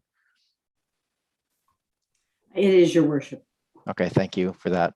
So that's moved and seconded. Is there any other discussion discussion on this motion? Go ahead, Councillor Appleton. Thank you, Your Worship. Speaking against the motion, the motion under option 1 specifically outlines that consideration of municipal regulatory actions be deferred pending the conclusion of the Government of Canada's work to introduce national regulations to ban or reduce several single-use plastics before the end of 2021. We have no sense that that is actually going to come to pass. We have no confidence in that, and I'm not saying staff was inaccurate to place that number in there. I just have my doubts about whether or not that will actually come to pass by the end of 2021 and could in fact be deferred for an extended period of time. I have a serious problem with us attaching the timeline for our process to an undefined federal timeline. So we are in my view, making a decision to defer our own decision-making for an extended period of time. We have no sense that that's actually going to come to pass. So I can't support the motion for that reason, because it ties us to waiting for a federal decision that may be continuously or deferred for an extended period of time, or may in fact not come at all. So for that reason, I can't support this. Okay, thank you, Councillor Appleton. Is there anything that you would like you could add in there in terms of amendments that would make it more amenable to you, just in terms of indicating our support for that? I'm trying to think if there's anything else there that could bring it back to the end of 2021, independent of the Government of Canada timelines. Well, I appreciate that, Your Worship. In essence, I don't support I do not support the essence of option 1, because it does not it does not present an option for immediate steps that are within our purview to do something about the problem. Essentially, it's an option to defer decision making. I feel like it's important for us to take steps to do something that's within our jurisdiction now. Thank you, Councillor Appleton. Thank you, but I appreciate the option. Thank you. Go ahead, Councillor Zelka. Thank you very much, Chair. Speaking in favor of the motion, I very much appreciate the wording, the very clear wording that staff put in the second, and that staff provide an update with a very specific date. Independent of what the federal government does, staff will be reporting back to us by Q4 of 2021 for referral to a 2022 strategic and financial planning process. Again, completely independent of the federal, provincial, CRD, or other municipality perspectives. And I thank staff very much for putting in the second aspect of this motion. Thank you. Thank you, Councillor Zelka. Councillor Green. Thank you very much, Mayor, and I will be supporting this motion. And I do agree that this is a matter of two things. It's a communications issue and it's an engagement issue, so they're related, the communication and engagement piece. But it is also a timing issue, and I think I'm pleased that council members are sensitive to our local small businesses and their predicament at the moment. And I appreciate that this is the beginning of hopefully a recovery, and we need to support that recovery in every way we can. And I think by not imposing a bylaw on them at this time will help to support that recovery. Thank you. Thank you, Councillor Green. I don't see any other hands up to speak to it. Briefly, I support it. I appreciate both the aspect of it coming back at the end of this year and the addition of the survey piece. I think that's an important outreach portion for us to inform what we're doing at the end of this year as well. If we can undertake that understanding of where the businesses are at, I think that will help guide a solution. And I think it'll be nice if we can possibly include more than just plastic bags in our single-use plastics approach to these things. So yeah, I'm supportive of the wording as it is, although I appreciate, I do have a little flag at the back of my mind to make sure that we do not let this slip. To Councillor Appleton's point, I think that it has the risk there, if you just read the first part, that we're dependent upon the federal government if we allow that to happen. So not seeing any other hands, I'll call the question. All those in favor? And those opposed? Councillor Appleton opposed. Thank you very much. That passes. Any other items on that matter? Go ahead, Councillor Patterson. Thank you, Mayor. I think we need to receive the report. So Oh, we do. I will move that we receive staff's very well written report. Thank you. Moved and seconded. Thank you. My apologies. I'm not quite in the habit yet of doing that. I know this is a new policy and it's a good one for us to receive the reports each time. Moved and seconded. No discussion. All those in favor? Any opposed? None opposed. Thank you for that. And thank you, Councillor Patterson, for flagging that. Up last item on the agenda before adjournment is our Steve Rennick, who is our Manager of Engineering Services, is here to present on a proposed Estevan Avenue loading zone. And we do have one member of the public who has been very patiently waiting to speak. So I'm going to let Mr. Rennick provide his overview. And then before I get to questions, I'm going to allow Mr. Davey to speak to the item. And then we'll get to some council discussion and questions, okay? So with that, welcome, Mr. Rennick. Good evening, Mayor. Good evening, committee. Thank you for the opportunity to speak with you tonight. As the mayor stated, I'm here to speak to a traffic control order for a loading zone on Estevan Avenue east of Cadbro Bay Road. There's a grocery store at that corner that receives a significant volume of deliveries throughout the day, and residents in the area have raised concerns that delivery trucks are idling in the laneways near the store while they're waiting for their turn to unload. Staff examined a few alternatives to solve this issue, and staff is recommending the establishment of the loading zone on Estevan. Staff had initially considered a loading zone on Cadbro Bay Road, but based on where the loading entrance to the grocery store is located, it was unlikely that many of the drivers would actually use that location. Staff is aware that Estevan Avenue is narrow and that the idling trucks will cause a pinch point in this location, but with that being said, staff feels that this is an appropriate location and that it should cut down on the issue of trucks idling in the laneway. Thank you.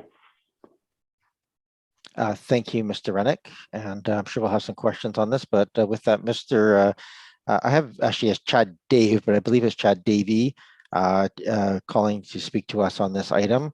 Mr. Davey, are you there? And if so, you can unmute yourself through the application. I believe you're in here through the application. If you could just introduce yourself and your municipality of residence, then you're welcome to speak. Hey, thanks, Kevin. You guys can hear me good? We can. Okay, great. Yeah, I'm from District of Oak Bay.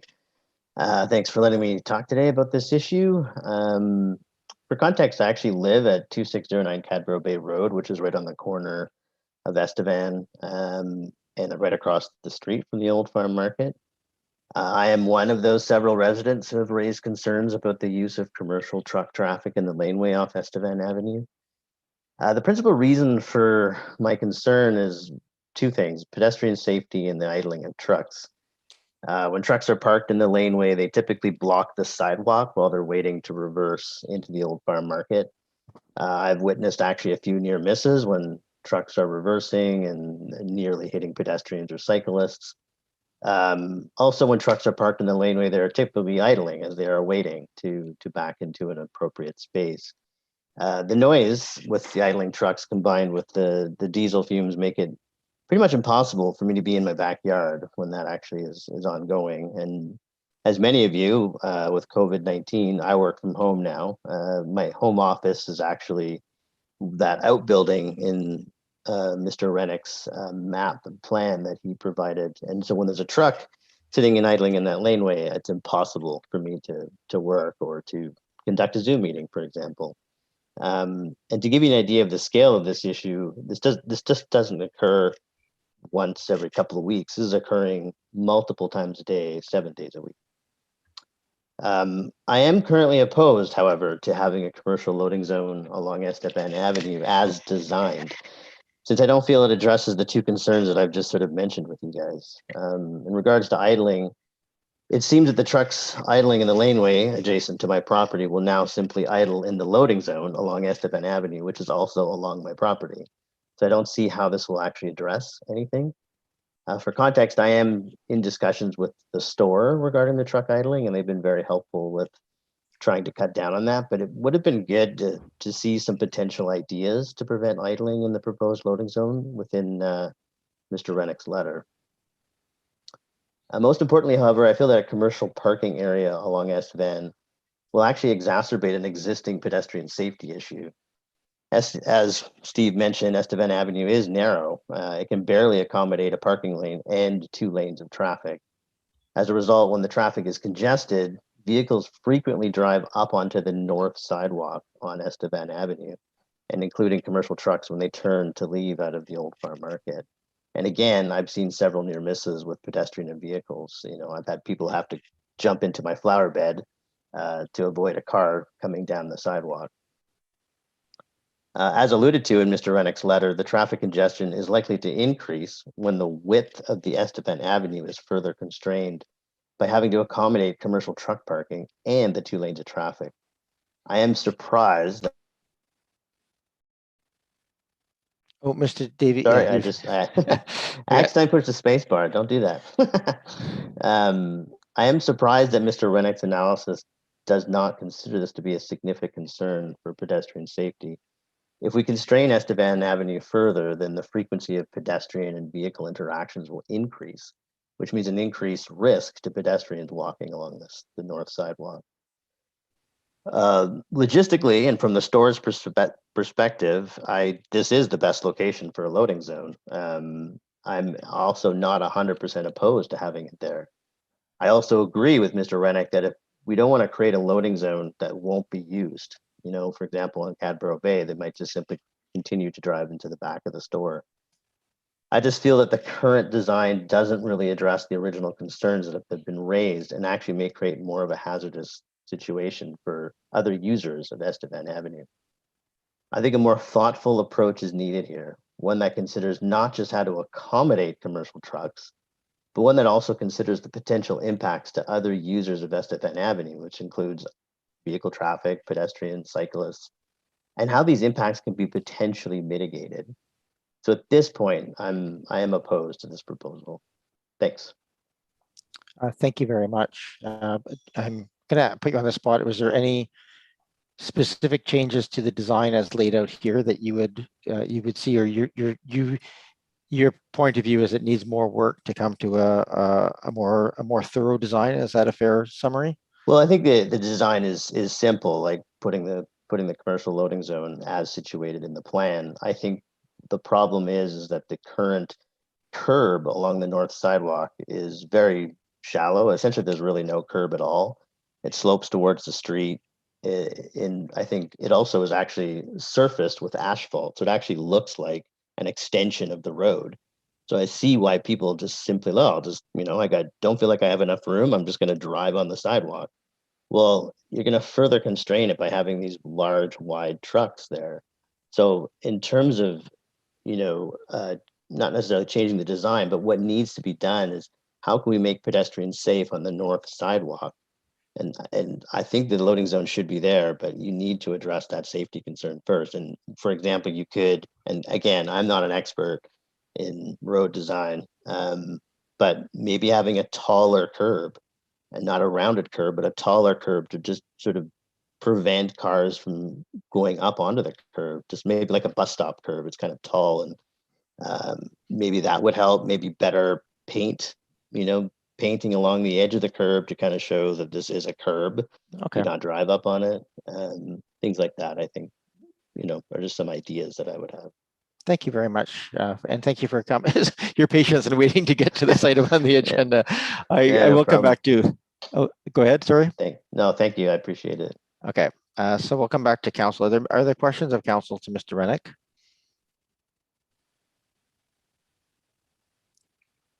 I'll go ahead, Councillor Appleton.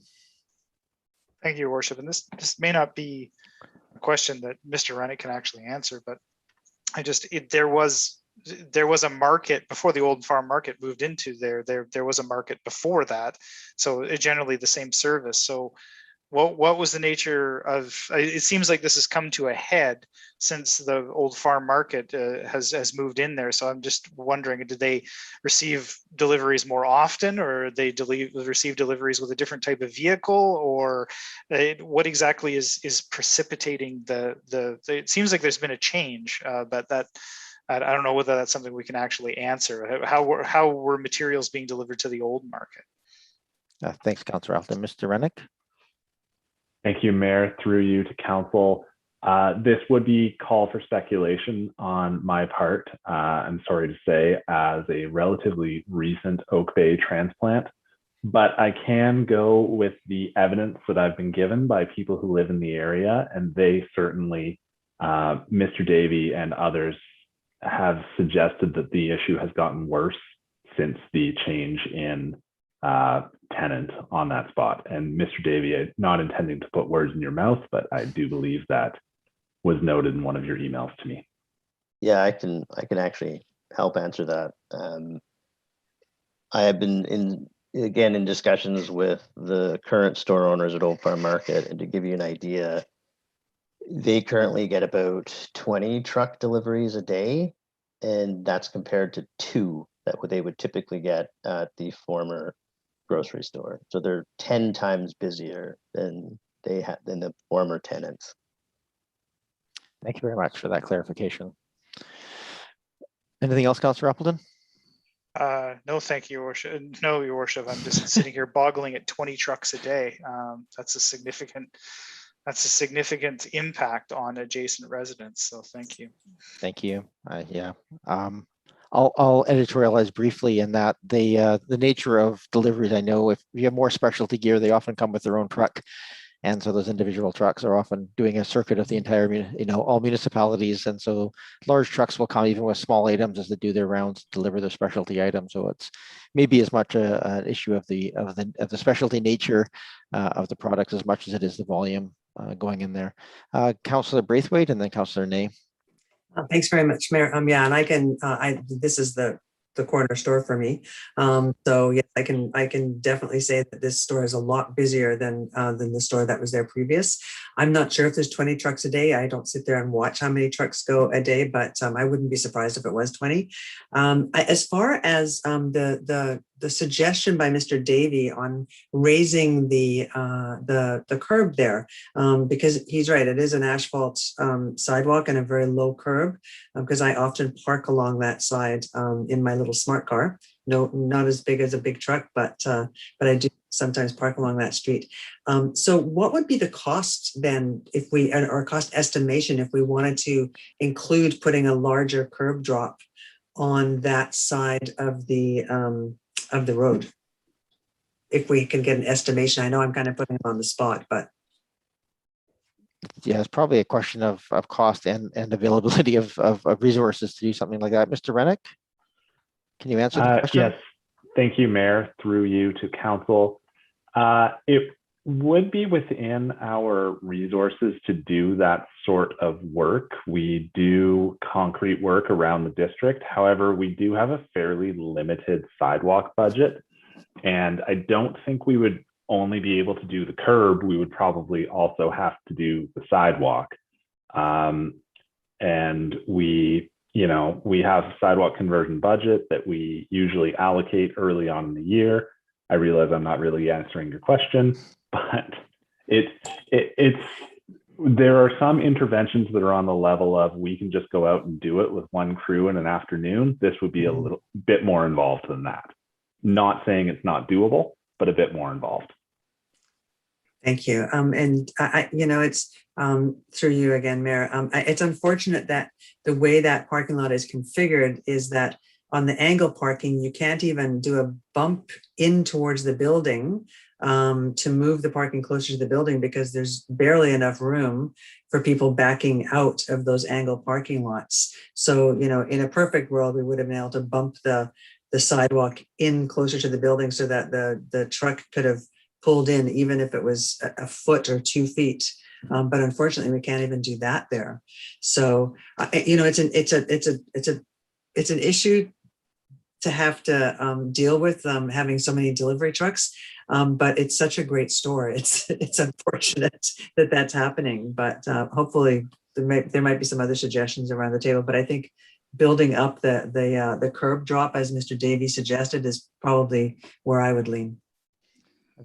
Thank you, Councillor Braithwaite. I'm going to extend your question to paint. Is it within the realm of this sort of project to include just painting the curb as part of the construct considered here, Mr. Rennick?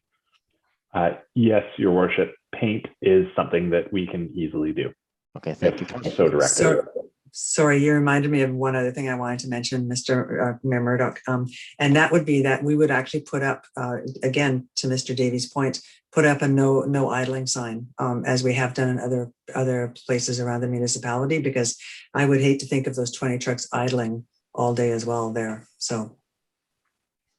Thank you, Councillor Braithwaite. Councillor Nay, then Councillor Green. That was my issue. I was just going to comment on the idling. I was going to ask Mr. Rennick, do we not have a no idling bylaw? And do you know that, Mr. Rennick, through you, Mayor, to Mr. Rennick? Yes, go ahead, Mr. Rennick. Through you, Mayor, to Council, no, idling is not specifically addressed in our bylaw. A standing vehicle is considered a parked vehicle, regardless of whether or not the engine's running, unfortunately. I thought we were part of the CRD's no idling 3-minute maximum throughout the region on that one, but we can confirm that. But a sign there, like we have in other places where there's potential idling, would be out of sorts, knowing that some refrigeration trucks and stuff can't do anything but idle when they're there. Go ahead, Councillor Nay. But that's really all. If you had a sign, can you enforce that if you don't have a bylaw? That's just a question. You don't have to answer it, but I'm just kind of curious. But that's what I mean. The engineering issues aside, that idling all day long would drive me crazy if I was around that. Not to mention, as the caller's spoken to, the stink. Ooh, I really do feel sorry for her. I hope you can do something about the noise and the smell of the exhaust. That's all. Yeah, there is just a quick search. There's a CRD wide anti-idling bylaw that limits idling to 3 minutes. But I think commercial trucks are exempted because they are often refrigerated and have to be able to keep the trucks running to run the refrigeration. Go ahead, Councillor Green. Yes, thank you. And I've been mindful of all of my colleagues' comments. For me, I think this is a real public health issue for Mr. Davey and his family. I'm very concerned about it. And I appreciate that there are some engineering challenges and that he has spoken with the owners. And also I agree with Councillor Braithwaite, this store has become incredibly popular, and that's why it is so well utilized. But I really feel we should think about the health aspects. And as Mr. Davey points out, the sort of wider safety aspects. So surely we can find a solution that will help this situation. That would be, I really think we need to be creative here, perhaps. Thank you. Thank you, Councillor Green. I'm going to just invite the public to call in if anybody wishes to address us before we get to a motion. If you can maybe put the call-in numbers up on screen. If I could just also get a motion to extend us for another 15 minutes past 10 o'clock. I'll move that we extend to 10:15. Moved and seconded. Any discussion? All those in favor? Any opposed? Not opposed. Thank you for that. I'm going to just add my comment here then before we get to the motions opportunities after the public input. Ms. Williams, can you throw up the phone number on the screen so if people are watching live, they can see the phone number? There we go. Thank you. I guess in my review of this, I'm torn because I think there's still, there's definitely issues remaining on the proposed changes put here. On the other hand, they are improvements to what's there right now, and I'm thinking that we're better off allowing this traffic control order to go forward, ideally with some paint to clarify and some anti-idling signs to make sure that that's implemented as often as possible. And just maybe with a 1-year time frame to come back and look at this again to see how it's operating, and seeing if there's any suggested tweaks that we might make to it at that time. Just because I think it's better for us to make these changes, frankly, than to allow the current situation of the people backing in and out of that laneway. And given the limitations on Cadbury Bay Road, I don't see a lot of other options here that would be better than this at this time, that we can do in short order that would at least help mitigate some of the issues that exist currently. So I'd be supportive of the motion, of the recommendation of staff, that we implement that with those additional changes. But I'll listen to what the council has to say. Go ahead, Councillor Appleton, you have your hand up. Thank you, Your Worship. And I concur with your general approach. I guess I would ask one more question of staff. We've discussed, I guess, what you would describe as a light touch intervention on the street in order to structure the traffic and to try to limit some of the issues that the resident has identified. I guess if I extend that a little further, would there be a structural intervention that we could analyze that might actually improve things to a greater extent? But I guess what we're looking at here are things that are essentially low cost or essentially potentially no cost or could be included in other projects. Is there a structural intervention that could be analyzed and brought back to council that would create a structural improvement, I guess, and something that, with the understanding that it would have a cost implication of some degree? Mr. Rennick, is there anything that you've looked at but have set aside because of the additional cost, or that I'll just leave the question as laid out by Councillor Appleton to you. Through you, Mayor, to council, when you speak of structural changes, what that makes me think of is restricting what kinds of vehicles can access a certain road. For example, you see a lot of City of Victoria roads that use concrete planters or make physical changes at an intersection to be right in, right out, or cyclists can go straight through, but cars have to turn, things of that nature. We have not had direction from this council to make those kinds of changes in our road network that I'm aware of. So I have been operating under a principle that any motor vehicle can use any paved road in Oak Bay, and I'm not trying to make changes that stop commercial vehicles from accessing a certain road, for example. With your permission, Your Worship. Go ahead. And I appreciate Mr. Rank's comments, but that actually wasn't the gist of my question. I understand, maybe I'm not being very clear, but it was not related to restricting a vehicle on any given road. But I think what's been identified here is concerns about safety of pedestrians on the sidewalks. And just trying to maximize the width of the road in order to maximize safety. So we've talked about improving the visibility. We've talked about paint to improve, to delineate. But I'm talking, when I'm talking structurally, I'm talking more around the idea of potentially a rebuild of the north side sidewalk.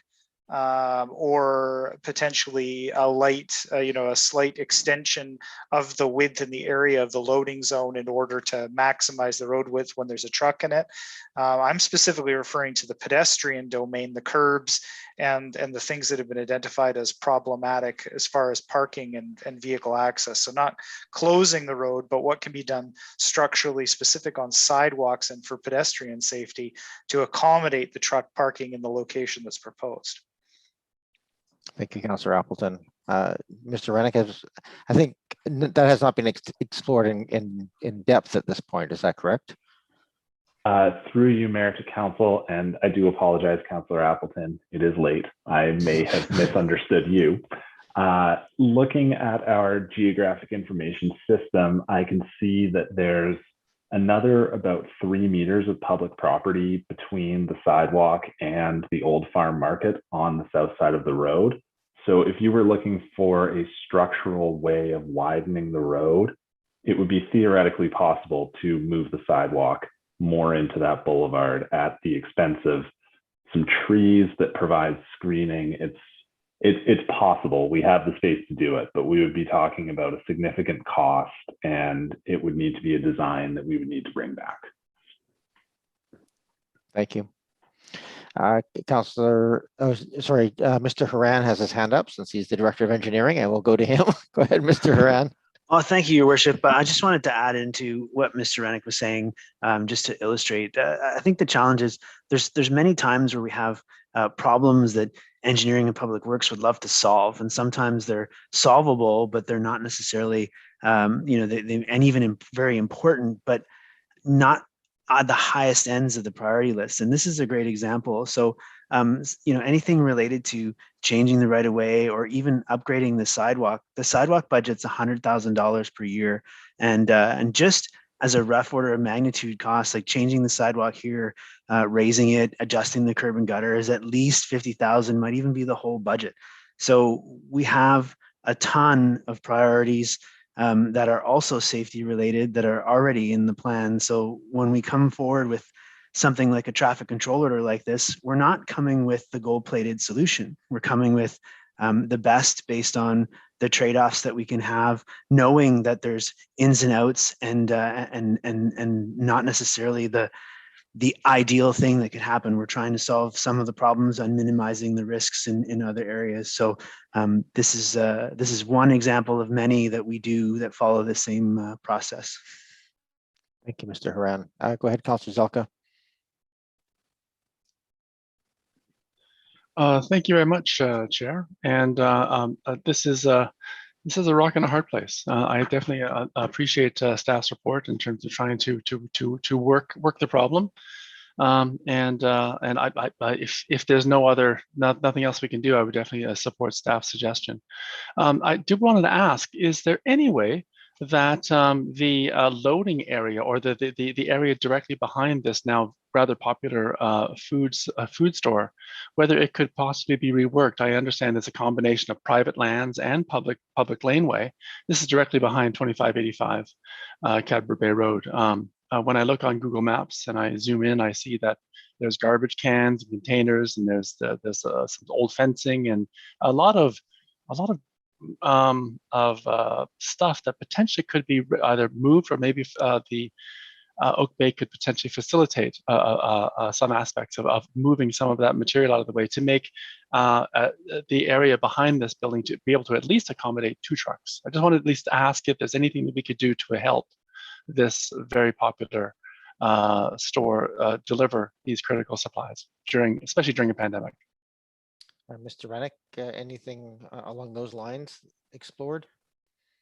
Through you, Mayor, to Council, we actually received an email from management of the store last week about the public laneway that's behind their property, asking our permission to paint a yellow door, which is the markings that tell the trucks not to park in a certain area so they don't block the driveways of the residents who use that lane, which leads me to think that their trucks are in fact already using that laneway too. And so I do think that the store management they're definitely a partner. They want to be good neighbors, and they're trying to do as much as is in their power to not have their delivery trucks blocking everyone's driveways and garages and stuff. So I would certainly hope, and I feel good knowing that staff is working to some extent, to the extent that they can. And if a plan has to come back to council, I would certainly support doing more in this area, since this store not only is essential. I also understand during the pandemic, with respect to the various ministerial orders, not only has our our noise bylaw essentially been put aside with respect to truck deliveries. Also, any liability, the ministerial order 120 and also ministerial order 84. Basically allows trucks to deliver at any time these critical supplies to retailers. So I definitely understand why this store is popular, because people need their food since they're at home, and the trucks, rightly so, are being given the provincial passage to allow them to deliver these critical supply chains. I did want to note that when I checked the cadastral maps, as mentioned by staff, as much as I would not want to see some of those smaller trees be moved aside, it might make sense, at least since this store is becoming so popular, for us to ask staff to consider a possible larger loading bay, a loading area that might potentially bump 1 or 2 of those trees out of the way. So I just want staff to know that I would certainly be in supportive of that, maybe in a medium to longer term plan, to see how we could support the store Of course, we can only go so far. We're not allowed to completely support one business, but with respect to the aspect of the critical supplies aspect, I'm sure, at least during the pandemic, we can go out bend over backwards to help the store. Thank you. Thank you, Councillor Zelka. Looking for a motion to deal with the immediate to short term to medium term pieces here. So some direction from council is appreciated, either to move the recommendation, perhaps with some additional painting or other works, perhaps with some callback to kind of review in a year or so, or some other direction. But we need to move something forward here at this point. Go ahead, Councillor Ney. I'll move the staff recommendations. There's one to receive the report, and that a time limited loading zone on Estevan as per traffic control be adopted. And I would add to that that staff look into putting an idling, no idling sign as well. And perhaps paint. Oh, and the paint. Okay, yeah. Or I mean, yeah. Sorry, it's your Idling motion, sign and paint, like to the discretion of staff. Sure, thank you. I'd second that. Okay, thank you. Moved and seconded. Thank you for that. I'm gonna, you made, there's two parts to that motion. I'm gonna just separate them. So we take the motion to receive first. So I'm just gonna call the question on that. Can I get a motion? So on the motion to receive, second. All those, yeah, moved and seconded. All those in favor?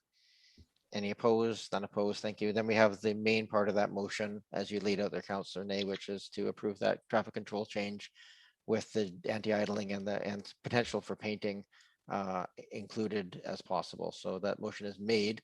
I have a number of hands up. Go ahead, Councillor Green, then Appleton, and Zelka. Yes, thank you. Sorry, I should just say, Councillor Ney, did you want to add anything to that? You made them. Okay, go ahead, Councillor Green. I just wanted to address the timeline issue. I think a year is too long. I was hoping maybe within 6 months, if this isn't working, if this can be brought back within 6 months, would that be unreasonable? Because I think you'll know within a month whether or not this plan is effective. And I think Mr. David will certainly let us know. So I think up to 6 months from now would be helpful for, I think, for us and for the resident. Thank you. Thank you, Councillor Green. I just want to make sure I'm clear. The motion as it's made did not include a timeline for coming back, did it, Councillor Ney? No, but I'm happy to do a friendly amendment if you think that's still consistent. I think it would be the amendment with them if you wish to just be and bring a report. I think it needs a certain amount. I think 6 months is probably the minimum for it to have a check. Perhaps I'll go to Mr. Rennick on that one. What would be a reasonable time for us to assess the effectiveness of those changes, Mr. Rennick? Your worship, I do agree with the comment that it's not going to take a year. I would just point out that by the bylaw, the council may, by resolution at any time, rescind, revoke, or vary any order that has been made. So I don't know that you necessarily need to schedule a time for it to come back, because it could be done at any time. I think just putting a date on it helps us kind of make sure it doesn't get forgotten about. Although I guess we'd hear about if it's going sideways. So, Councillor Ney, did you wish to add that to report? I'll add the 6 month thing. In around 6 months. Yeah. Okay. Is there a seconder for that amendment? Thank you very much. Okay, that's moved and seconded. I'm just going to on the motion to amend to include a review in around 6 months. Any discussion? I'm just going to see physical hands at this point because there's other hands for the other speaking order. I don't see any hands on the motion to amend to include the approximate 6 month review. So I'll call the question. All those in favor? Opposed? None opposed. So that is now amended to include the 6 month review. I had a speaking order here of Appleton and Zelka. Are you wishing to speak? No, you're okay. Councillor Zelka? Thank you very much, Chair. In support of the motion, just wanted to ask a question through you to staff with respect to the aspect of a time-limited loading zone. If there was a truck in there outside of that time-limited, what would staff anticipate would occur? What would they imagine the police would do? And how does this relate to Ministerial Order number 84, which basically says in black and white, a person may, or a truck driver may, at any time deliver goods, foods, and other supplies to a retailer in a local authority? So I'm going to have another motion to amend our end time by another 10 minutes to say 10:25 as we're getting into some more questions. Moved and seconded. All those in favor? Any opposed? None opposed. Councilor, Mr. Rennick, this is a standard loading zone. I'm assuming that's being put in here. There's nothing unusual about this particular loading zone, but perhaps you can answer the question. Through you, Mayor, to Council, the loading zone we had proposed would be time limited, so it would only be in effect. I'm just checking the file that I had here.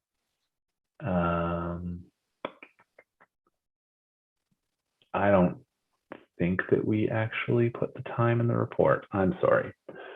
Regardless, a loading zone outside of the hours that it is not operating as a loading zone anywhere in Oak Bay, for example, the one in Oak Bay Avenue in front of Fairways, the trucks are still allowed to park there outside of the loading zone hours. The loading zone hours are when that is exclusively for trucks, but it does not mean no trucks outside of those hours, just to clarify on that point.